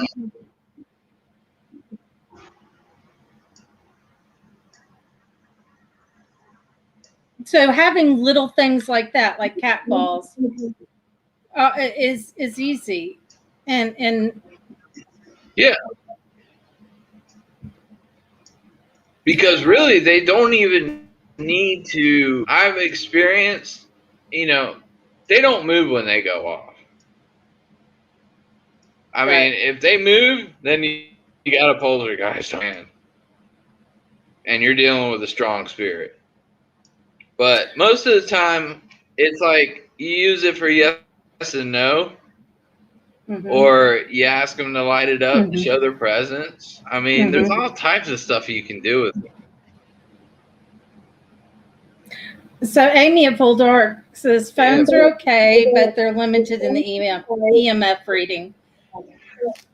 Very true. There's some phony apps out there, and some of them aren't worth a crap, but some of them are really good. And we're talking about beginners here. We're not talking about people like experienced investigators like ourselves. Of course, we're not going to use cell phones.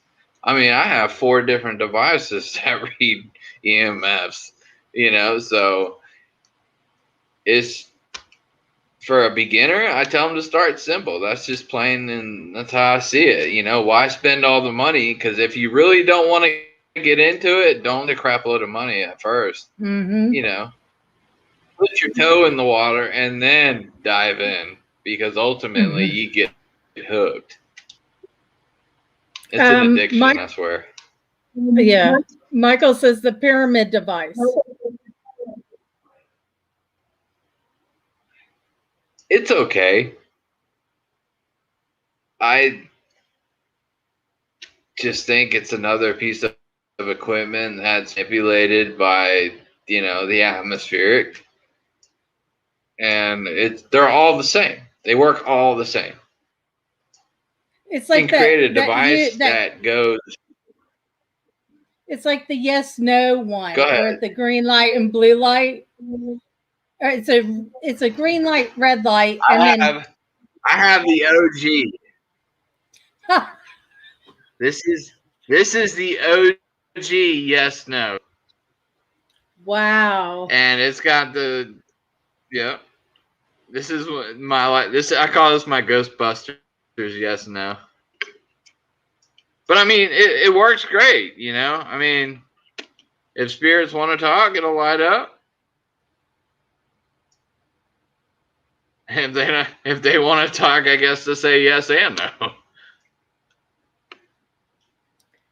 Oh, my Frank, my naughty boy. I mean, Frank says, can those expensive adult-sized Barbie dolls be inhabited by ghosties? I believe in haunted dolls. I don't. What life-size ones are we talking about? Right. You got to watch Frank. Ooh, he can take us off that deep end real quick. Amy says, I just mean they don't read EMF, just magnetic usually. Yeah, I mean,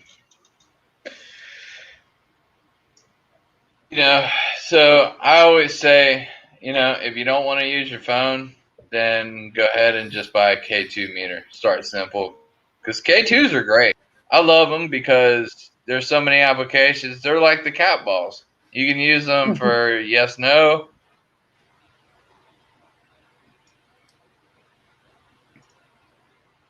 A ghost trap that lights up for detection.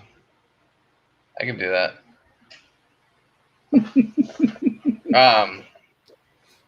They're giving you all kinds of ideas. Keep coming. I have the lava lamp down. I'm writing down as we go.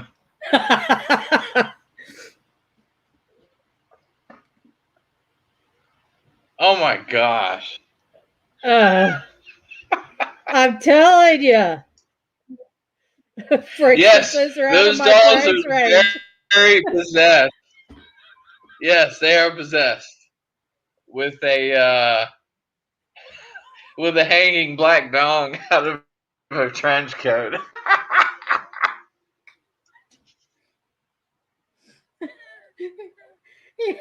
Frank's trying to stick to a budget. Oh my God. We're trying to be serious. Oh my gosh. I swear they get me going every time. And of course, my husband doesn't help with the open mouth. Oh God. I'm sorry, those things are scary. Okay. How long does it take to build some of your equipment? So, literally, it's getting to the point where I'm needing help. I had my grandfather had cataract surgery just like a couple days ago. He could still drive, but the doctors got him on a no work order. So I had him over here stuffing bears all day. Hey, Anne-Marie. I stayed up till 4. I stayed up till about 4 o'clock last night because I took off 1 week to go to the hospital, and I took that whole week to build a whole slew of equipment to sell up there. And unfortunately, we didn't have a big turnout. So that week is still haunting me right now. Because usually I have, inventory that I build as I go. But I had nothing. And when I got back and I took eBay off of vacation mode, I had 120 orders.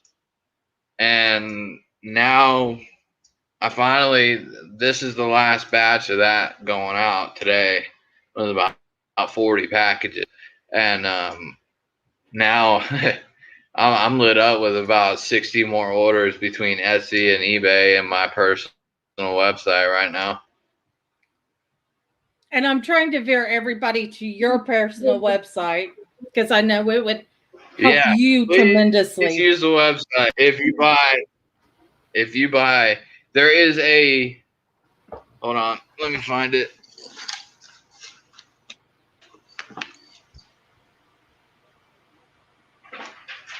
The poor guy. So I put it on the website I put it on my page, but there is a discount code. If you guys go through my feed, you'll save 15% off on every purchase. You can use this code as many times as you want. 15% off your entire purchase. And the code is on one of the posts. You just got to go through my feed and look and see where it is. There's codes for eBay. There's codes for my personal website. I'll find it and I'll post it down below in my description. That way, I'll help everybody out. This is my marketing strategy. Coupons that I post that I give everybody that I mail out. So because I can't disappear off of eBay.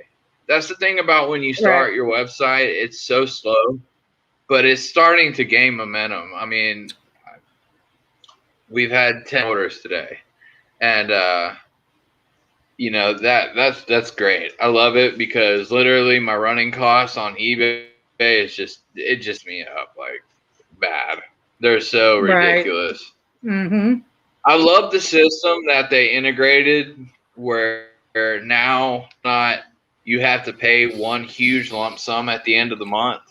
They're using like Etsy system now where you pay, they have funds.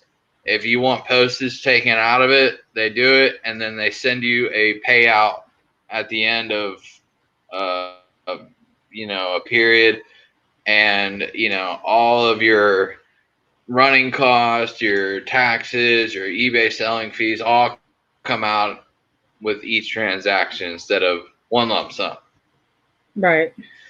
So, because when I first started, I was so much, and then I had to keep buying inventory.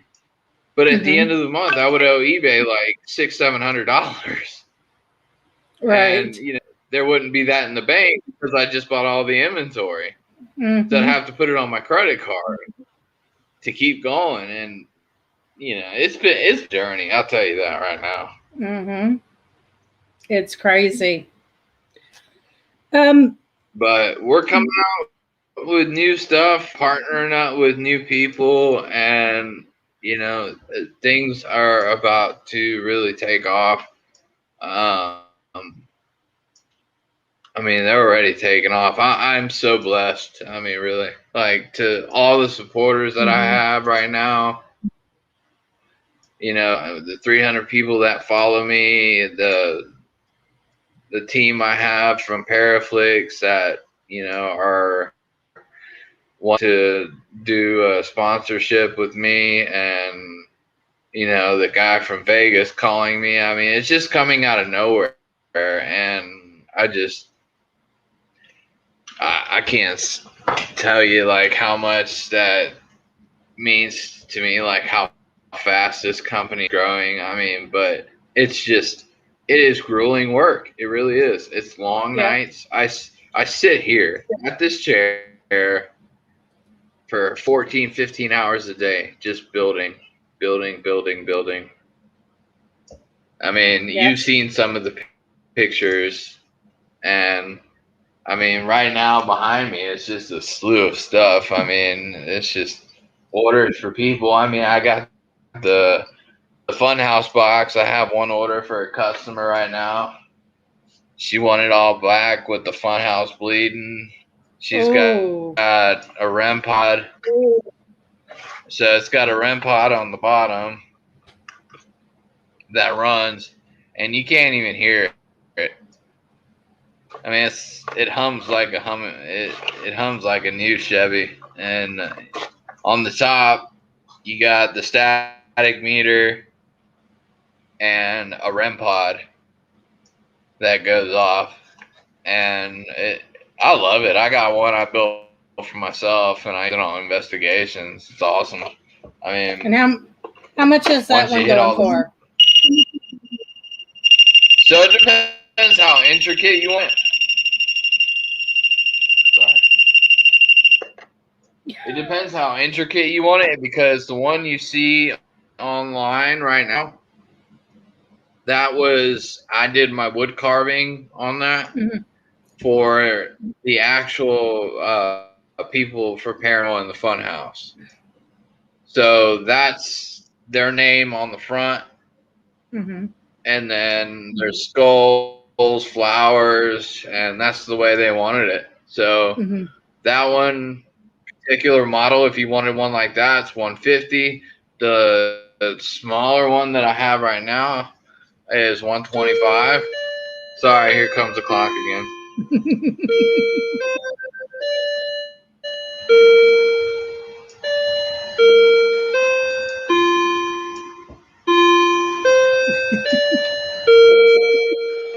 Oh, I got another annoying one at the front of the house that beeps every quarter hour, every quarter of the hour, and then it goes off like every hour. Oh, I have one that starts at 8 o'clock and goes to 9, 10, and 11. So I remember when to take my medicine, and it's a god awful rooster. They're great. I have to do it because I have to take my MS medicine at the same time twice a day, and if I don't, then I'll forget. Right. It's horrible. So let me ask one question. Do what? I said I want to make that a REM pod. The skull. Oh, Your skull. Baldy. That's. I haven't decided what to name him. Harry, probably. Wouldn't that be awesome? Because he's huge. He looks. That would be awesome. Okay, that's another idea. Lava lamp and a skull. I mean, I love Halloween, and you name it, I have all kinds. Hey, Lunar. So let me ask you, what is the range on your EMF? So the EMF, the EMF has a range of 1 to 2. So I can make it as sensitive, or I can make it like how what's a good example of a REM pod that you actually have to touch? Oh, the MELREM, like you actually have to touch it to go off. Right. So the radius is between 12 and 24 inches. Okay. I mean, because I have. Is it this? Like I have so many. I put a battery in one earlier, and I don't even remember which one it is. I have so many. Yeah, there you go.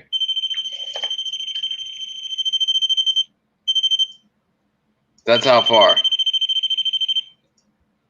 Wow. And that was, yeah. Wow. Yep. And if I probably leave it out, my spirit friends will play with it because they always like to. So if you hear it go off, that's them. That's awesome. Do you know if it is sensitive to stray EMF? Is what? If it's sensitive to stray EMF. If it's sensitive. To stray. I'd have to say, yeah. I mean, because this thing, this thing's very, very sensitive. I mean, from all the people that have used it, including, Scare Bear, which has the same operating system as that one, the sensitivity is off the charts in every way. And I can change it. I can make it out as you want it. I can make it, short range, long range, and that's how I've learned, going back to, is it existing technology or, am I making it myself? Well, I can alter the existing technology to do both functions. Right. That's awesome. It's funny because, oh, poor Anne-Marie. You go to sleep. She's in the UK. Bless her heart. It's late as all get out. So thank you for coming, hun. What time is it in the UK? They're 5 hours ahead of us. So it's 10 to 11, 11 to 12, 12 to 1, 1 to 2, 3 in the morning. That sounds like my night last night. That's me. I'm such a night owl. Sometimes I can get 24 hours. Working in the kitchen for as long as I did, getting off those late nights and sleeping until you had to go into work. It's just, I've been that way since I was 17 years old. And then I could still wake up at 8 o'clock in the morning and get back to work. Yep. It's lovely hours. My husband, when we lived in Holland, worked in an Italian shop, kind of like a deli. You know, they sold the meats, the cheese. They would make lasagna and tiramisu. They had pizza. Oh my God. Luckily in Europe, things, you know, Sundays are closed and not that late of hours, but still, I mean, holiday rush comes in, forget it. I barely saw them. Yeah. So, Yeah, it was funny today. Yeah, funny today. You know, I had a call from an employer back in Jacksonville that was wanting me to go back to the kitchen, and I don't know. I'm like, man, I love doing what I'm doing now. I don't think I can go back to sit there and directing traffic in the kitchen compared to doing this. my husband's the same way. He's the exact same way. He's like, when we moved here, he got into IT.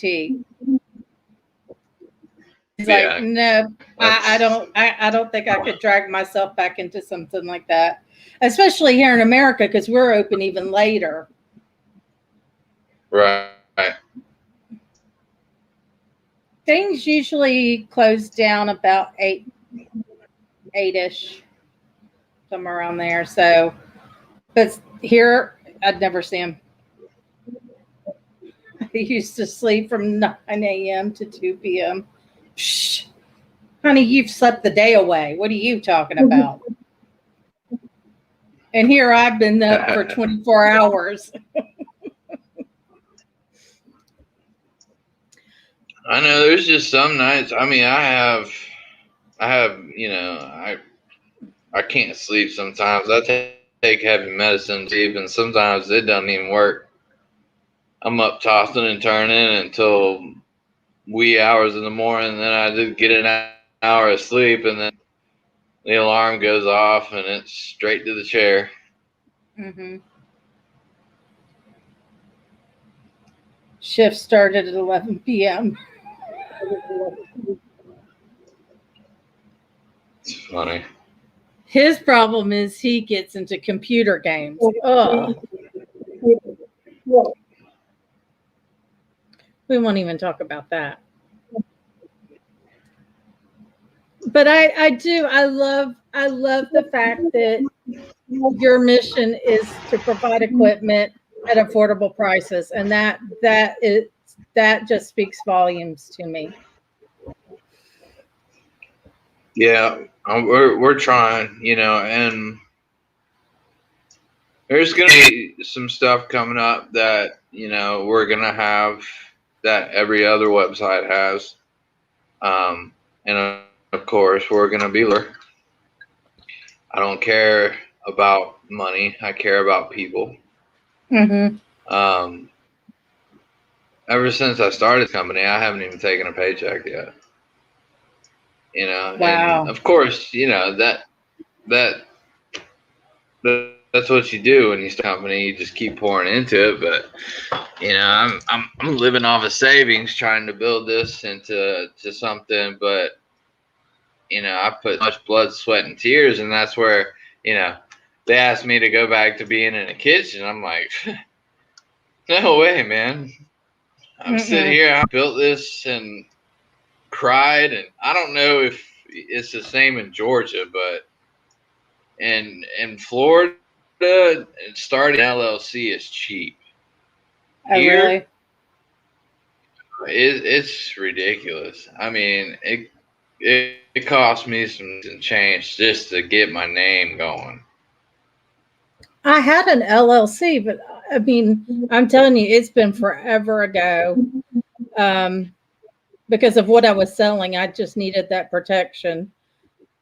I can't remember what I paid for it. It wasn't that bad, but I mean, we're also talking 25 years ago. I mean, I hired, just because it was so much, I had to hire a CPA, you know, and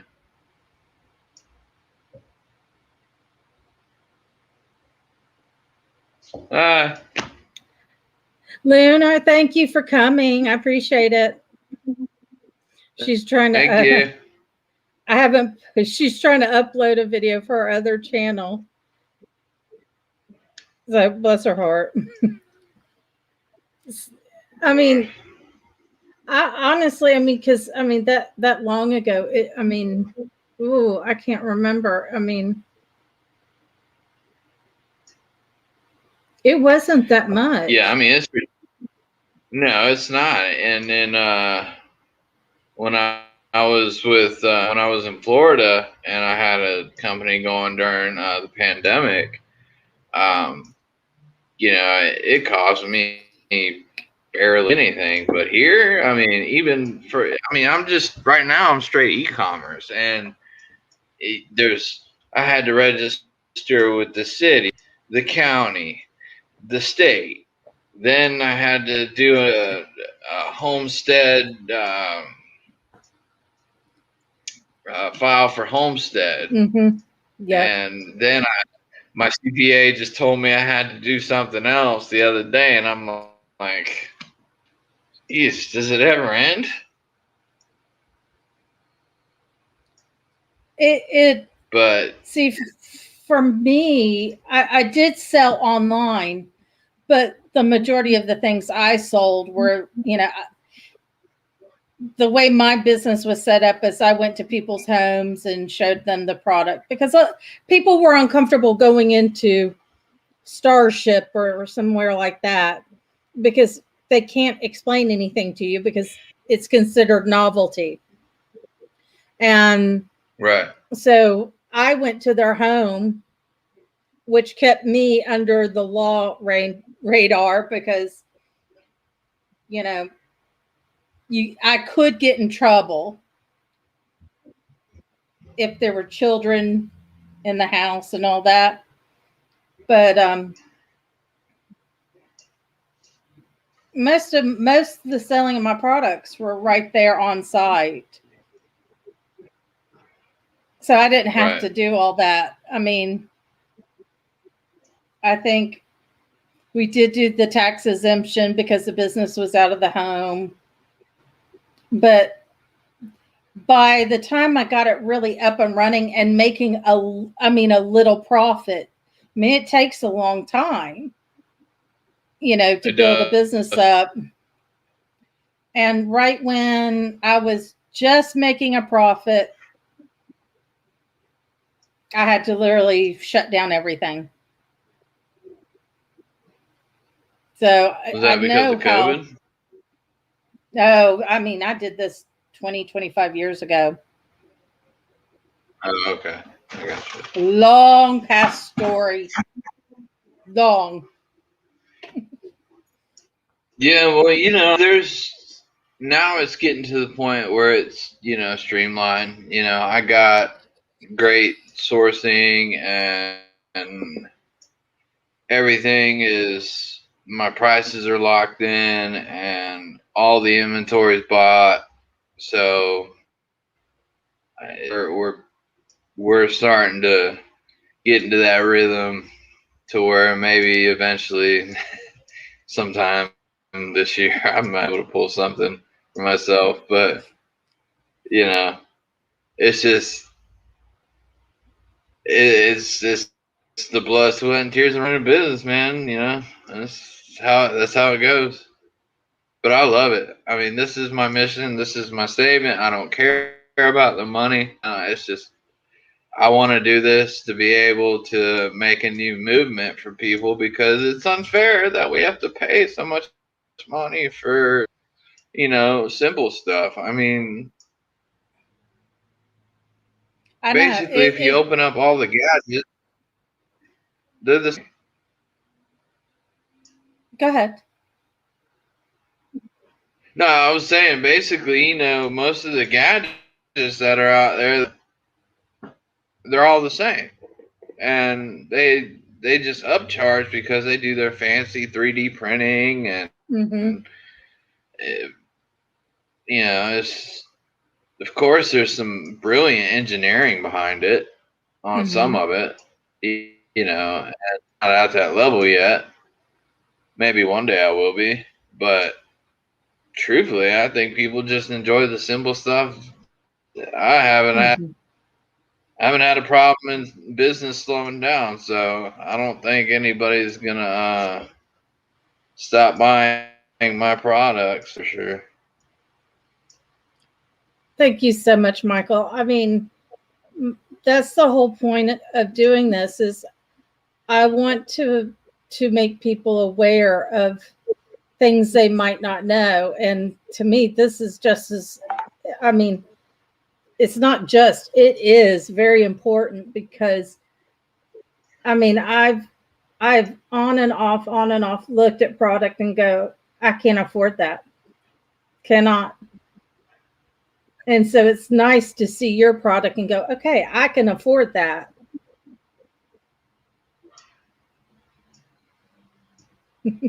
Yeah, I mean, it's just, And I mean, and to me, I love this and Scare it's Bear. so. Thank you. That's my baby. You know, I mean, he's the. I have so much passion behind him because I want to destroy Boo Bear. Mhm. Or it's not even Boo, it's Boo Buddy. Boo Buddy. I want to obliterate him into 1,000 Yeah. pieces. Yep. You know, and I've spent a lot of money going for the trademark, and but it's gonna be well worth it because people are gonna be like, "Wow, this thing does the same freaking thing, and it's Hmm. 3/4 less price."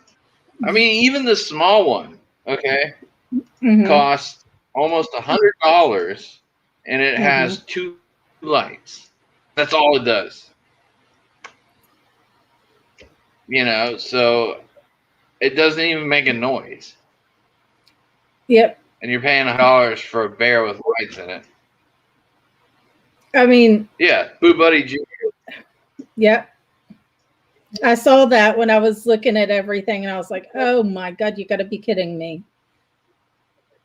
I mean, I Yeah, just think it's like you said, I think it's it's it's a good product, but the problem is shut it up. I mean, because there's so many yeah. people that are like, is that thing still going? And it's like, I mean, it's just, it's insane. Well, and the technology is not hard. Okay, I've studied it. I know what it takes to make it. I just have no passion to sit there and put a bear that talks on the market. There's no need That's for not it. what Care Bear is about. Mm-hmm. There's no No, need for it. you No. want an EVP. You want an EVP. Get a music box. Record your. I'm working on a box for the Paraflix team, and basically all it is a card that you can. It's basically like the cards you open up and play the music, Mm-hmm. but with this device, you're able to import MP3s on it, and Oh, I can make it to where I put it in a box, and it's gonna have just a motion sensor. So when a motion is detected by a shadow or any type of movement, a light pops on inside the box, therefore turning on the the right. device, and it'll ask those questions, but it'll shut up. Right. That's If the there's big difference. if there's no activity, it's not going to keep going off. So I'm in the middle of I have so many projects I've started and have not been able to finish. Now I mean, I noticed a lot of people are getting into the music box. You know what I'm yeah, talking about? and I've made them. I've sold them. But 'Cause, mine were go ahead. so my music boxes were the ones that I was telling you about that integrate that technology of MP3s. Mhm. So the music box. So I have one that sorry I'm working on right now. That's just like Ghost Augustine. It works Mhm. basically with a motor, a key Mhm. belt, and then as soon as it starts going, Mhm. so I just haven't got around to finish it. I'm so freaking busy. Oh, you need to do And it. these right here, they're so easy. I'm trying, I know. You're but so busy. I feel so that's bad. one of many projects that have been put to the side just because I can't finish them. I just don't have any time. See, for me, a music box would make sense if I'm dealing with, the Civil War soldiers I have trumping around outside. That I think they could connect to quite easily and it wouldn't freak them out. Yes, I have, and I also have a music box like that one that has the Game of Thrones intro on it. It's sick. I love it. Michael says you need to do a music box that plays Dixie and one that plays the battle I hymn know. to the Republic. Hey, it'll work. Yes. I can do it. I can do it. Because, people don't understand. And I guess they don't understand because, for me, I can communicate. Marching. Oh, God. But That's for fun. me, people don't understand spirits. And like with me trying to do the spirit box and them going, what the hell? No. What's that? The god awful noise. So they just would not respond. But if you have something like a music box that they can relate to and understand and not so intrusive. Right. Right there. And that's why, I think Scare Bear is a great product too, because everywhere bears, those teddy bears have been around since freaking God knows when. I don't know when the first one was invented, but bears have been around for a fucking long time. And everybody, I'm sure in the Civil War era had a little teddy bear, little doll that they can relate to. Mm-hmm. So if they see something like that, it's a nice trigger object, a nice little, even if it didn't, I would use it if it didn't even have the lights in it, Right. Because they can move it, can manipulate it.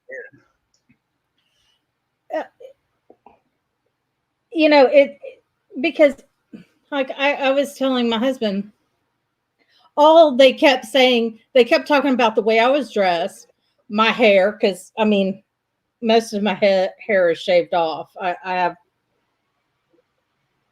hair in the back just a little bit, but they kept, what's wrong with her hair and why is she dressed that way? And we're talking about several soldiers. They were confused. But if you can distract that and put a bear or a music box or the cat balls, it is something that engages them. Our deck is up high, so you have to walk down into our yard. And only one would come up.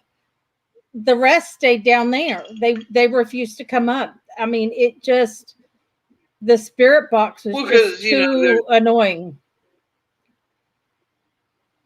Yeah, and I totally concur, because I have the SP7, I have the SP11, I got the S box, and I think they're great tools when it comes to some spots, like at the old South Pittsburgh Hospital. Mm-hmm. Boy, we're getting some freaking crazy stuff, man. Mm-hmm. We were in the room with the guy after the locker had slammed. There was another group on the other side of the double doors. So Ronnie came over and he was like, "Y'all got to move. Just go into that room. It's probably as active."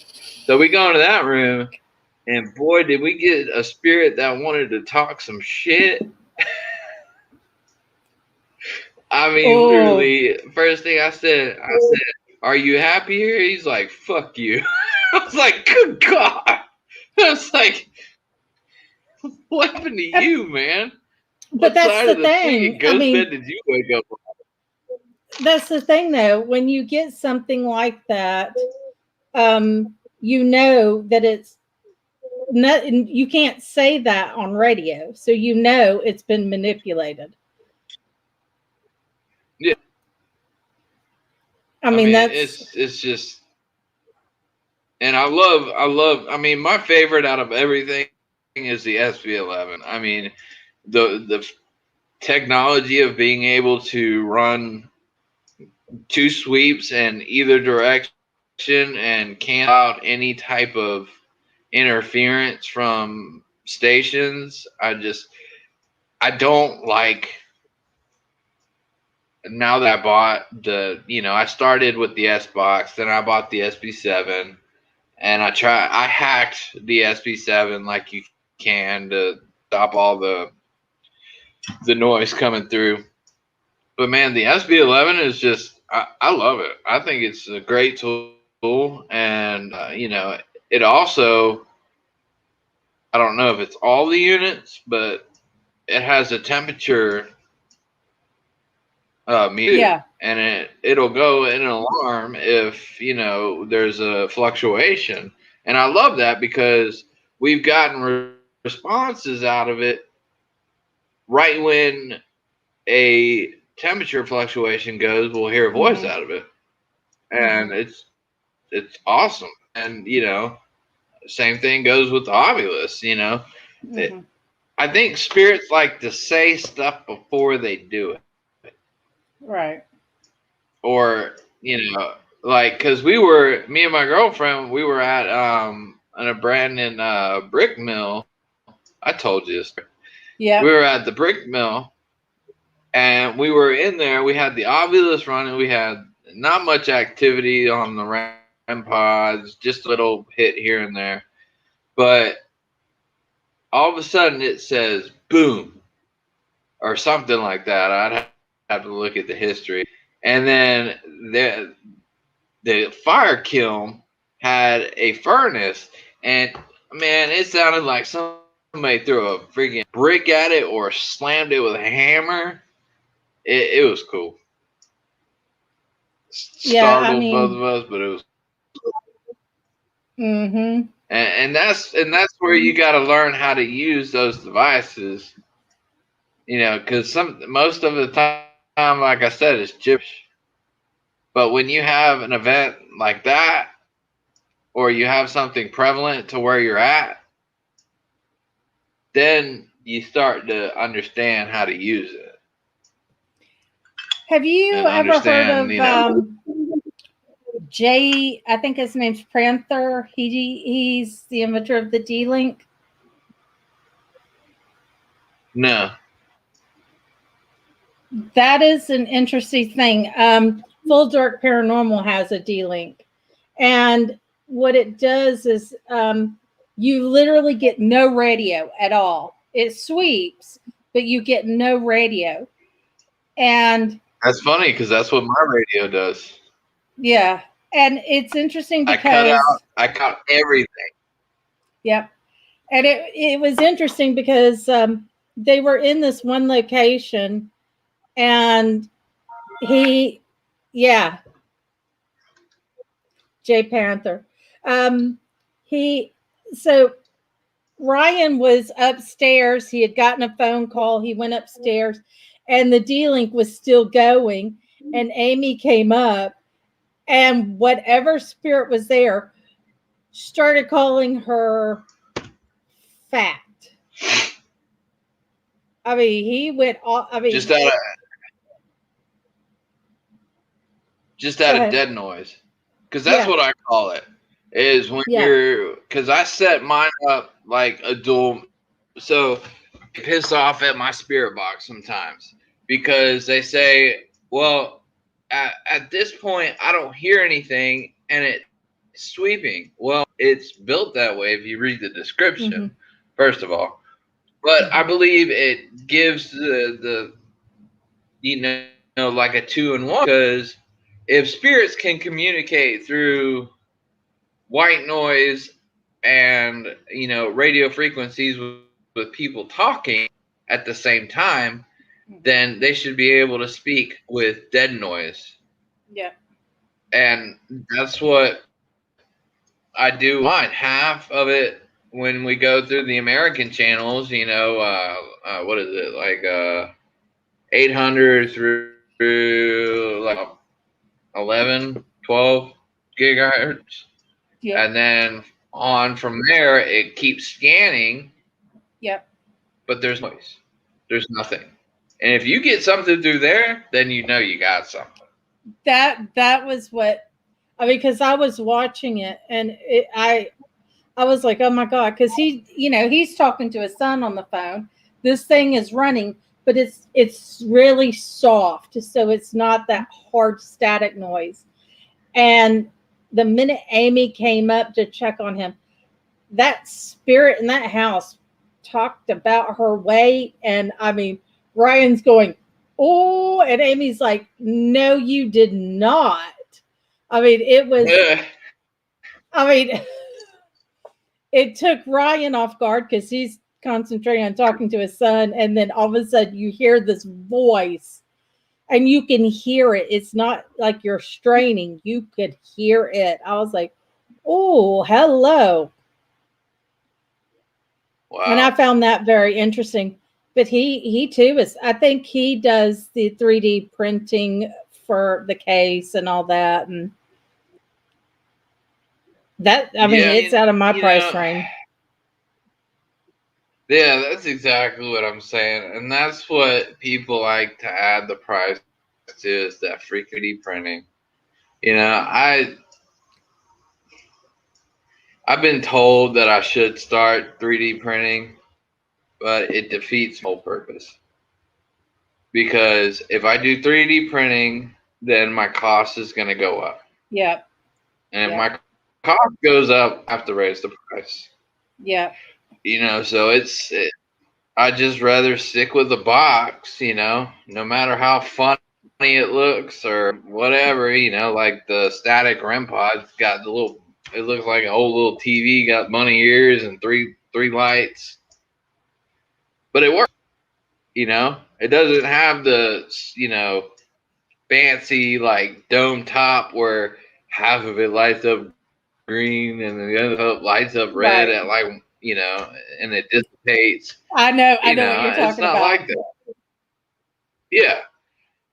And I finally broke down and ended up building a geophone from a seismometer. And it works great. I haven't put it on the market yet. I'm still working on it. But, I mean, it's literally just basic. I took like a piece of cardboard out of something and I forgot about it, but I mean, it's dead on. So.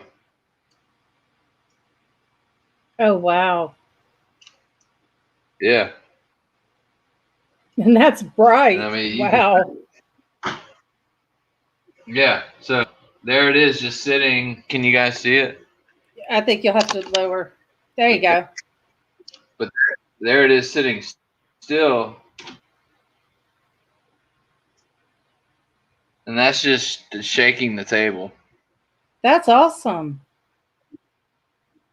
Yeah. So that's the prototype. I'm still, and like I said, that's one of many projects that I don't have time to finish. like Michael said, that would be helpful in investigations.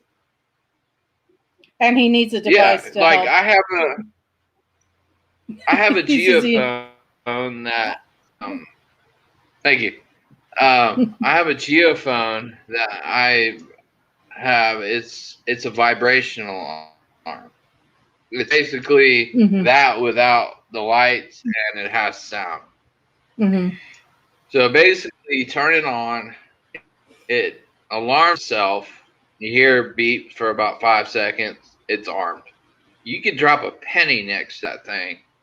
Alarm goes off for about 20 seconds, shuts back off, resets itself, and it's good to go again. So if you're on That's the other awesome. side of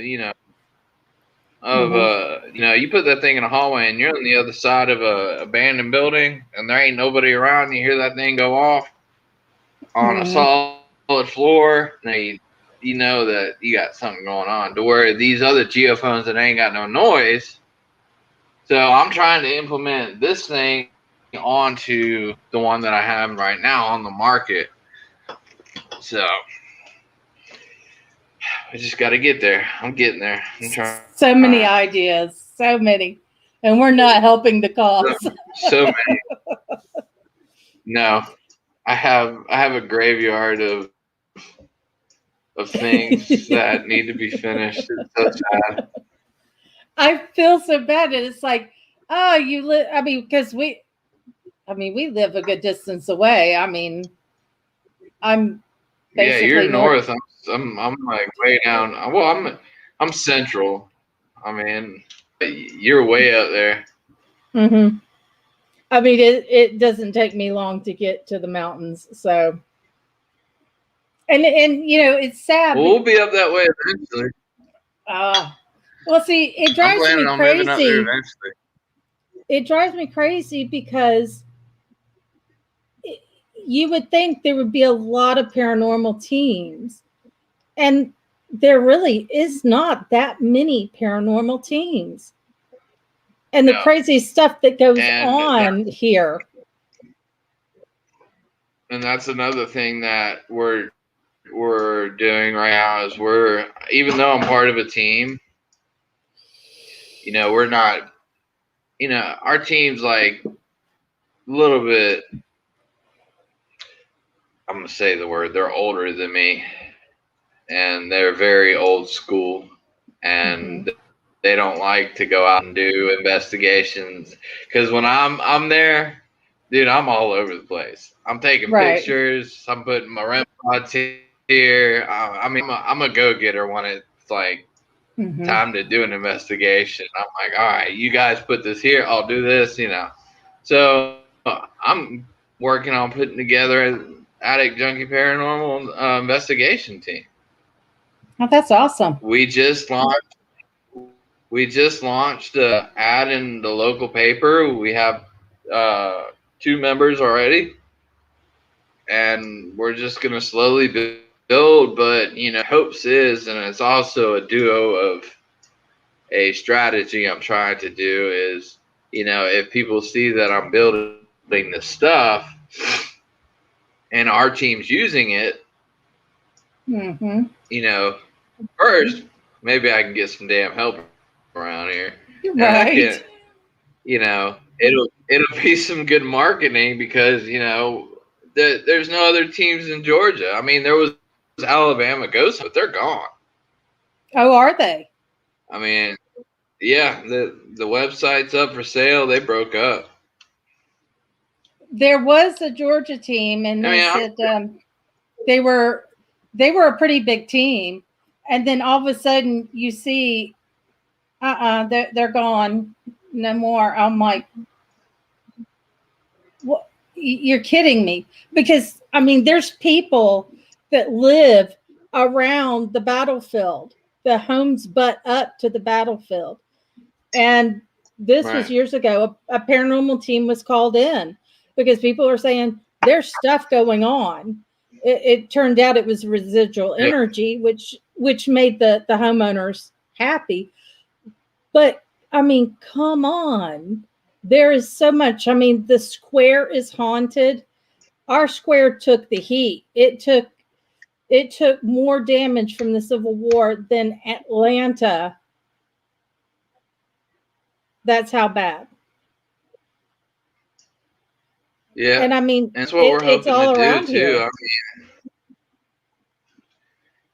Yeah, I don't know about traveling that far yet, but I mean, we're Right. trying. I mean, just around local history. I mean, Columbus is, Hmm. one of the some of the best history of the Civil War. I mean, we have Linwood Cemetery, where half of the Confederate bigwigs are buried. Hmm. And I love that place. Oh my gosh, my family has Hmm. a plot there that my great grandfather bought way back in the day when they moved from England to, or we lived, I don't know, Wales or something like that. We migrated here, and he bought a big old plot. But I mean, owner of Coca Cola is buried here. Guy that created Pepsi's here. I mean, there's so much history. There is. And especially where I live, Phoenix City, um, at an undisclosed location, um, there is so much crap that went on here during during the Vietnam War, during Prohibition, World War One, War Two, and you know if anybody that's listening, you should try looking out. It's called Phoenix City Sin Stories, and it's a very interesting documentary. I mean, literally, they came through when they shut down gambling Hmm. and prohibition came into play. They Hmm. literally went through and ripped out every. Hmm.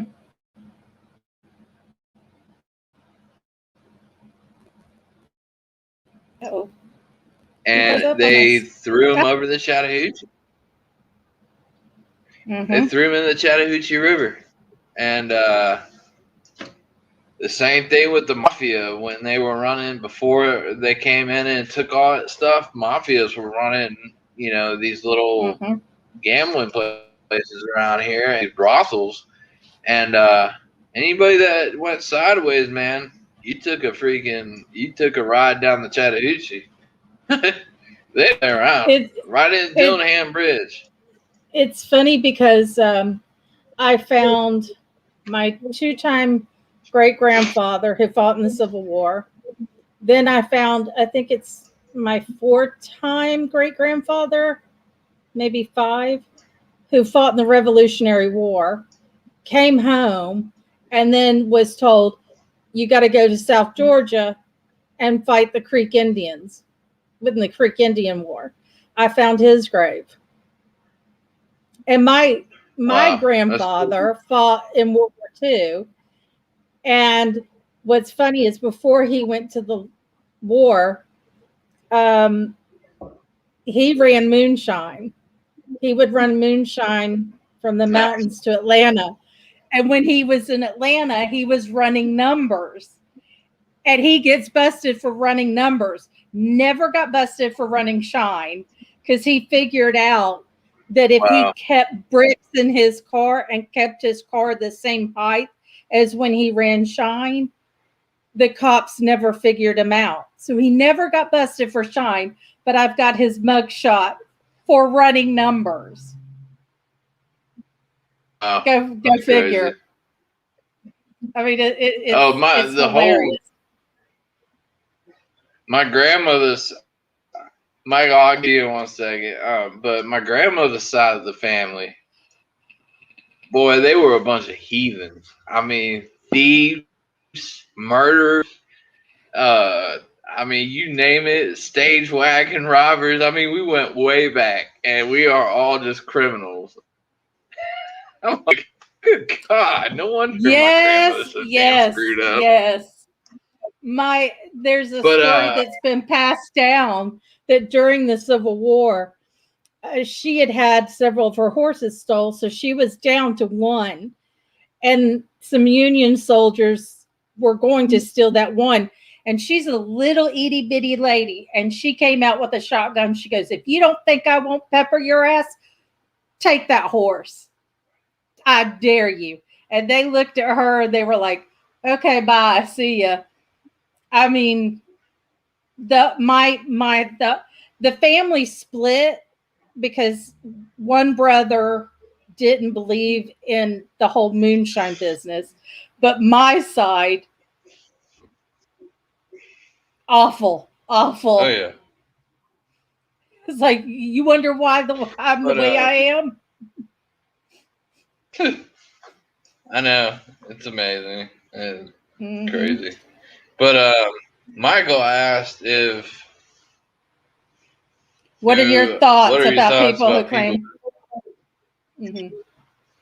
I believe in that 100%.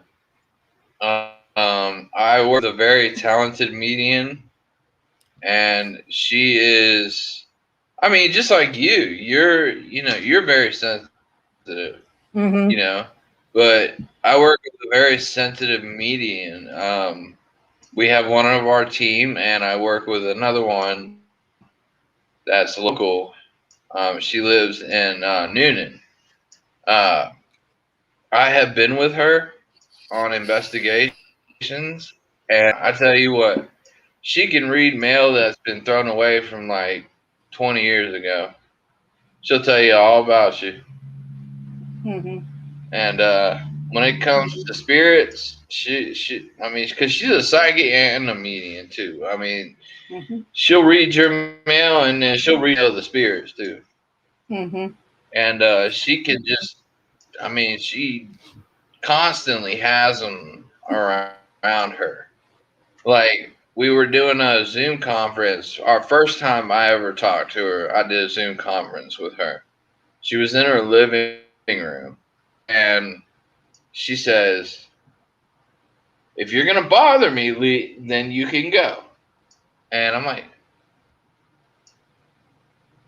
and all of a sudden, I swear, this freaking, like, either just shadow or apparition, something just zooms past the camera. I'm like, and I'm looking at it, and she's like, you just saw a spirit, didn't you? I was like, was that what it was?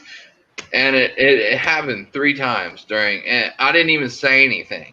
And I just kept talking. And you just see it in my face. She's like, I just felt another one, Pat. Did you see it? And so I believe that people are born with gifts. They don't, like, people claim to, take tutorials on how to be a medium and whatever. Yeah, no. That I don't believe in. I am a firm believer you have to be born with it. Our children, I do believe children, because they're so pure, they're innocent. So their third eye is open. But does that mean that they're going to have that later on? Not necessarily. A lot of them grow out of it. Yeah. And for me, I mean, like, go ahead.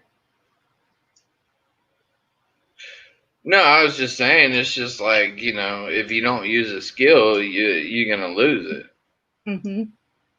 I mean, for me, and I do believe children. At 3 years old, I can still vividly tell you what I saw.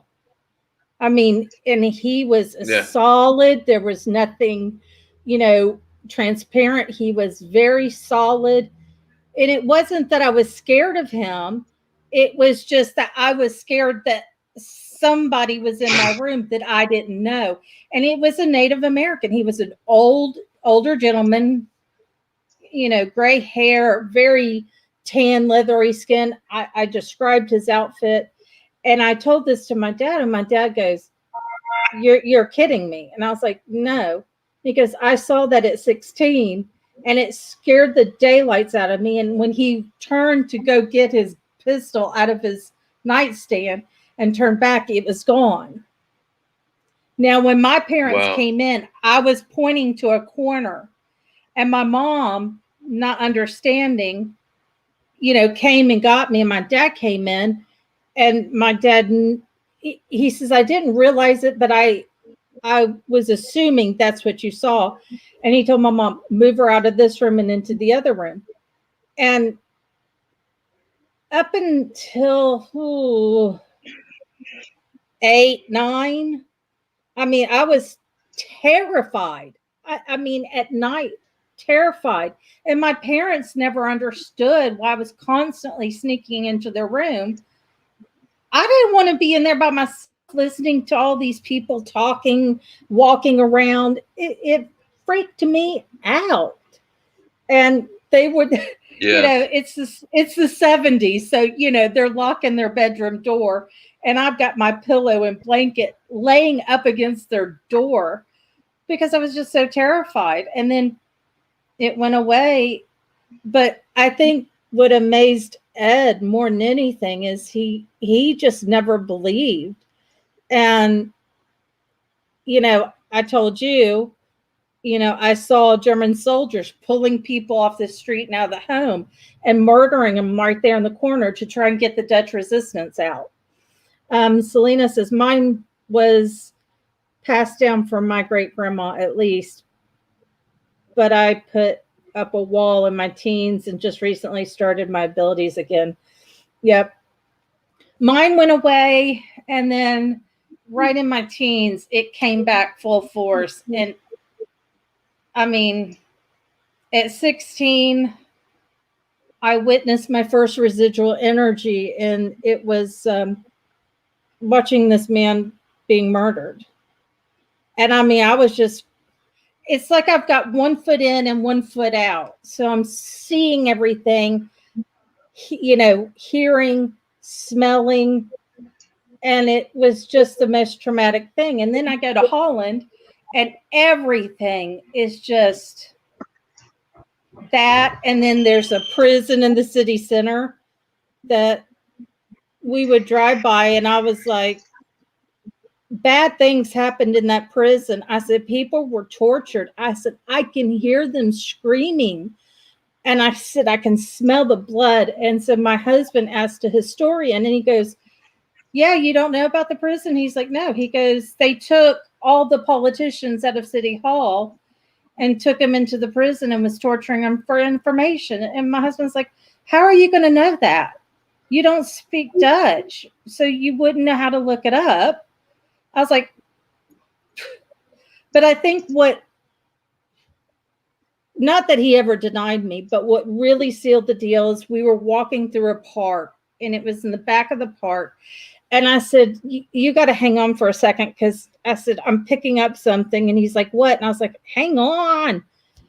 And I was like, I'm hearing kids crying. Nobody's died here, but they're crying. There's fear and sadness. And he's like, what are you talking about? I said, he's like, nobody's died. Nobody's died. So he went back to the historian, and he says, what's with that part during World War II? And he goes, because Rotterdam was bombed 3 times. And he says, when the air raid sirens went off, the parents would send their kids to the park because they knew the park wasn't being bombed, the city was. So they would send the kids to the park so they would be safe and protected. And he came home, and he's like, I don't know how you picked that up. He says, that blows my mind. And it just keeps going and going and going. I don't like channeling people or reading people. I just don't like it. That's a very personal thing. And for me, when I was out with a friend many years ago, I told her, I said, your great grandmother's with you. And the look of like shock and fear made it where I was like, okay, I'm not going to do it. No. It just freaked me out too much. Wow. I was like, crazy. I'm never gonna do, because she later asked me. She goes, "How did you know it was my grandmother? How did I know it was your grandmother?" So, Selena says there's amazing EVPs. Yep, yeah. Me, Crow, Matt, and Joe were doing a live, and a voice came through, and it was like, "I'm here" or something like that, and Matt was trying to figure out, because he says it didn't come from mine or Joe's, so it had to come from me or Crow. And he was listening to it, and he was saying on the live stream, he's like, it's her mic. It came through, which that's right at the beginning of when I was really kind of reaching out more and communicating more. Right. Oh, still alive. I forgot. My memory sucks so bad. But it was a male voice, and everybody thought it was my husband. And I was like, my husband has a Dutch accent, and when he tries to do an American accent, it is awful. He can't.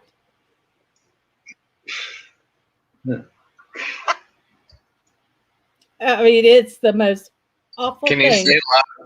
can you say lava lamp REM pod in English? Ed, the knowing eye. Hello. What's going on? Say lava lamp REM pod. The lava rempot? See, he can't say that in English. If you ask him to say it in an American accent, will you try, honey, for me? What? Try and say that with an American accent. A rampart? A lava rampart? There's no R's. It's like a rampart. Rimpod. Rampart. Yeah. See what I mean? So he couldn't fake an American accent. I was like, it's impossible. My ex-father-in-law was from Austria, and I would just crack on all the time because he had the heaviest Austrian accent, and he couldn't say some words without just totally obliterating. And it was the funniest thing in the world, man. I die laughing. I mean, that's something for fans to laugh at each other at, but I mean, it's funny because when I met him on Facebook or MySpace, and MySpace, good God. I know that. I mean, I met him in 2000. I remember that. I met him in 2005, and we hit it off. And I was like, I'm tired of sitting here typing out everything. Can I just call you? And he's like, yeah. It's like, you don't have a thick accent, do you? Because I am horrible with talking to people. He's like, what are you talking about? I was like, I don't know. Luckily, his English was very good. He had the typical British accent because he learned British English. And that's what killed me because I had a very thick Southern accent. So living there for years and picking up all the British stuff. Yeah. Wow.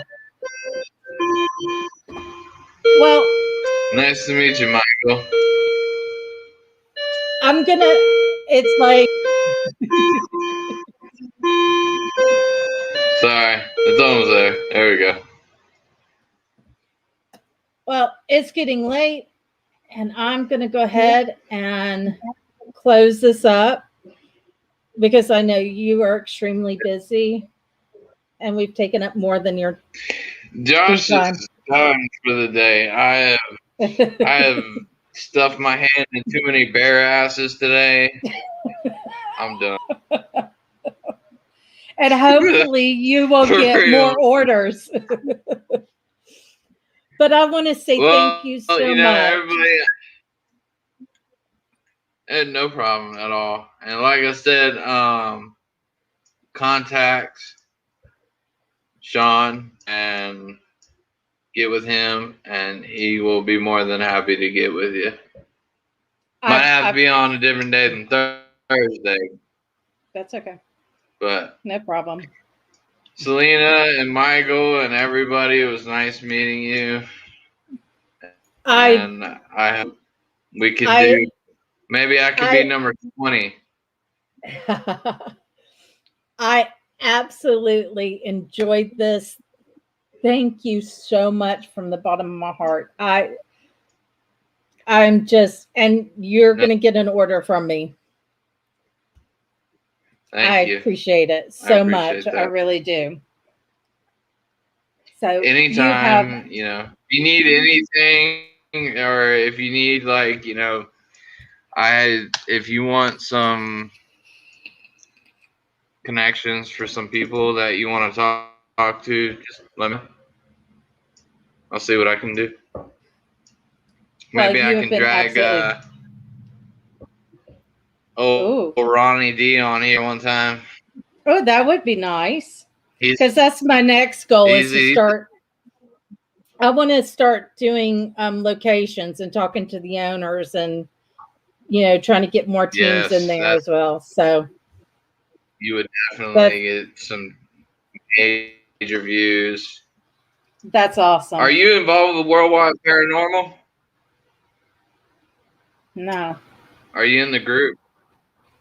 No. Okay, well, Worldwide Paranormal, that's... Oh, wait. Yes, I am. Yes, I am. Okay, because that's Ricky Heller. Brian's on there. Ronnie D is a part of that, because Ronnie D, he's down south for 9 days, and he's back up north for 9 days. So, cool. Man's got a crazy schedule, but no problem. I will contact, and like I said, make sure that we find that code, and if you guys could post it, that way Michael and whoever else to get some discounts, they can use it as many times as they want to. So. Okay. I will definitely do that. Thank you so much. I had fun. No problem.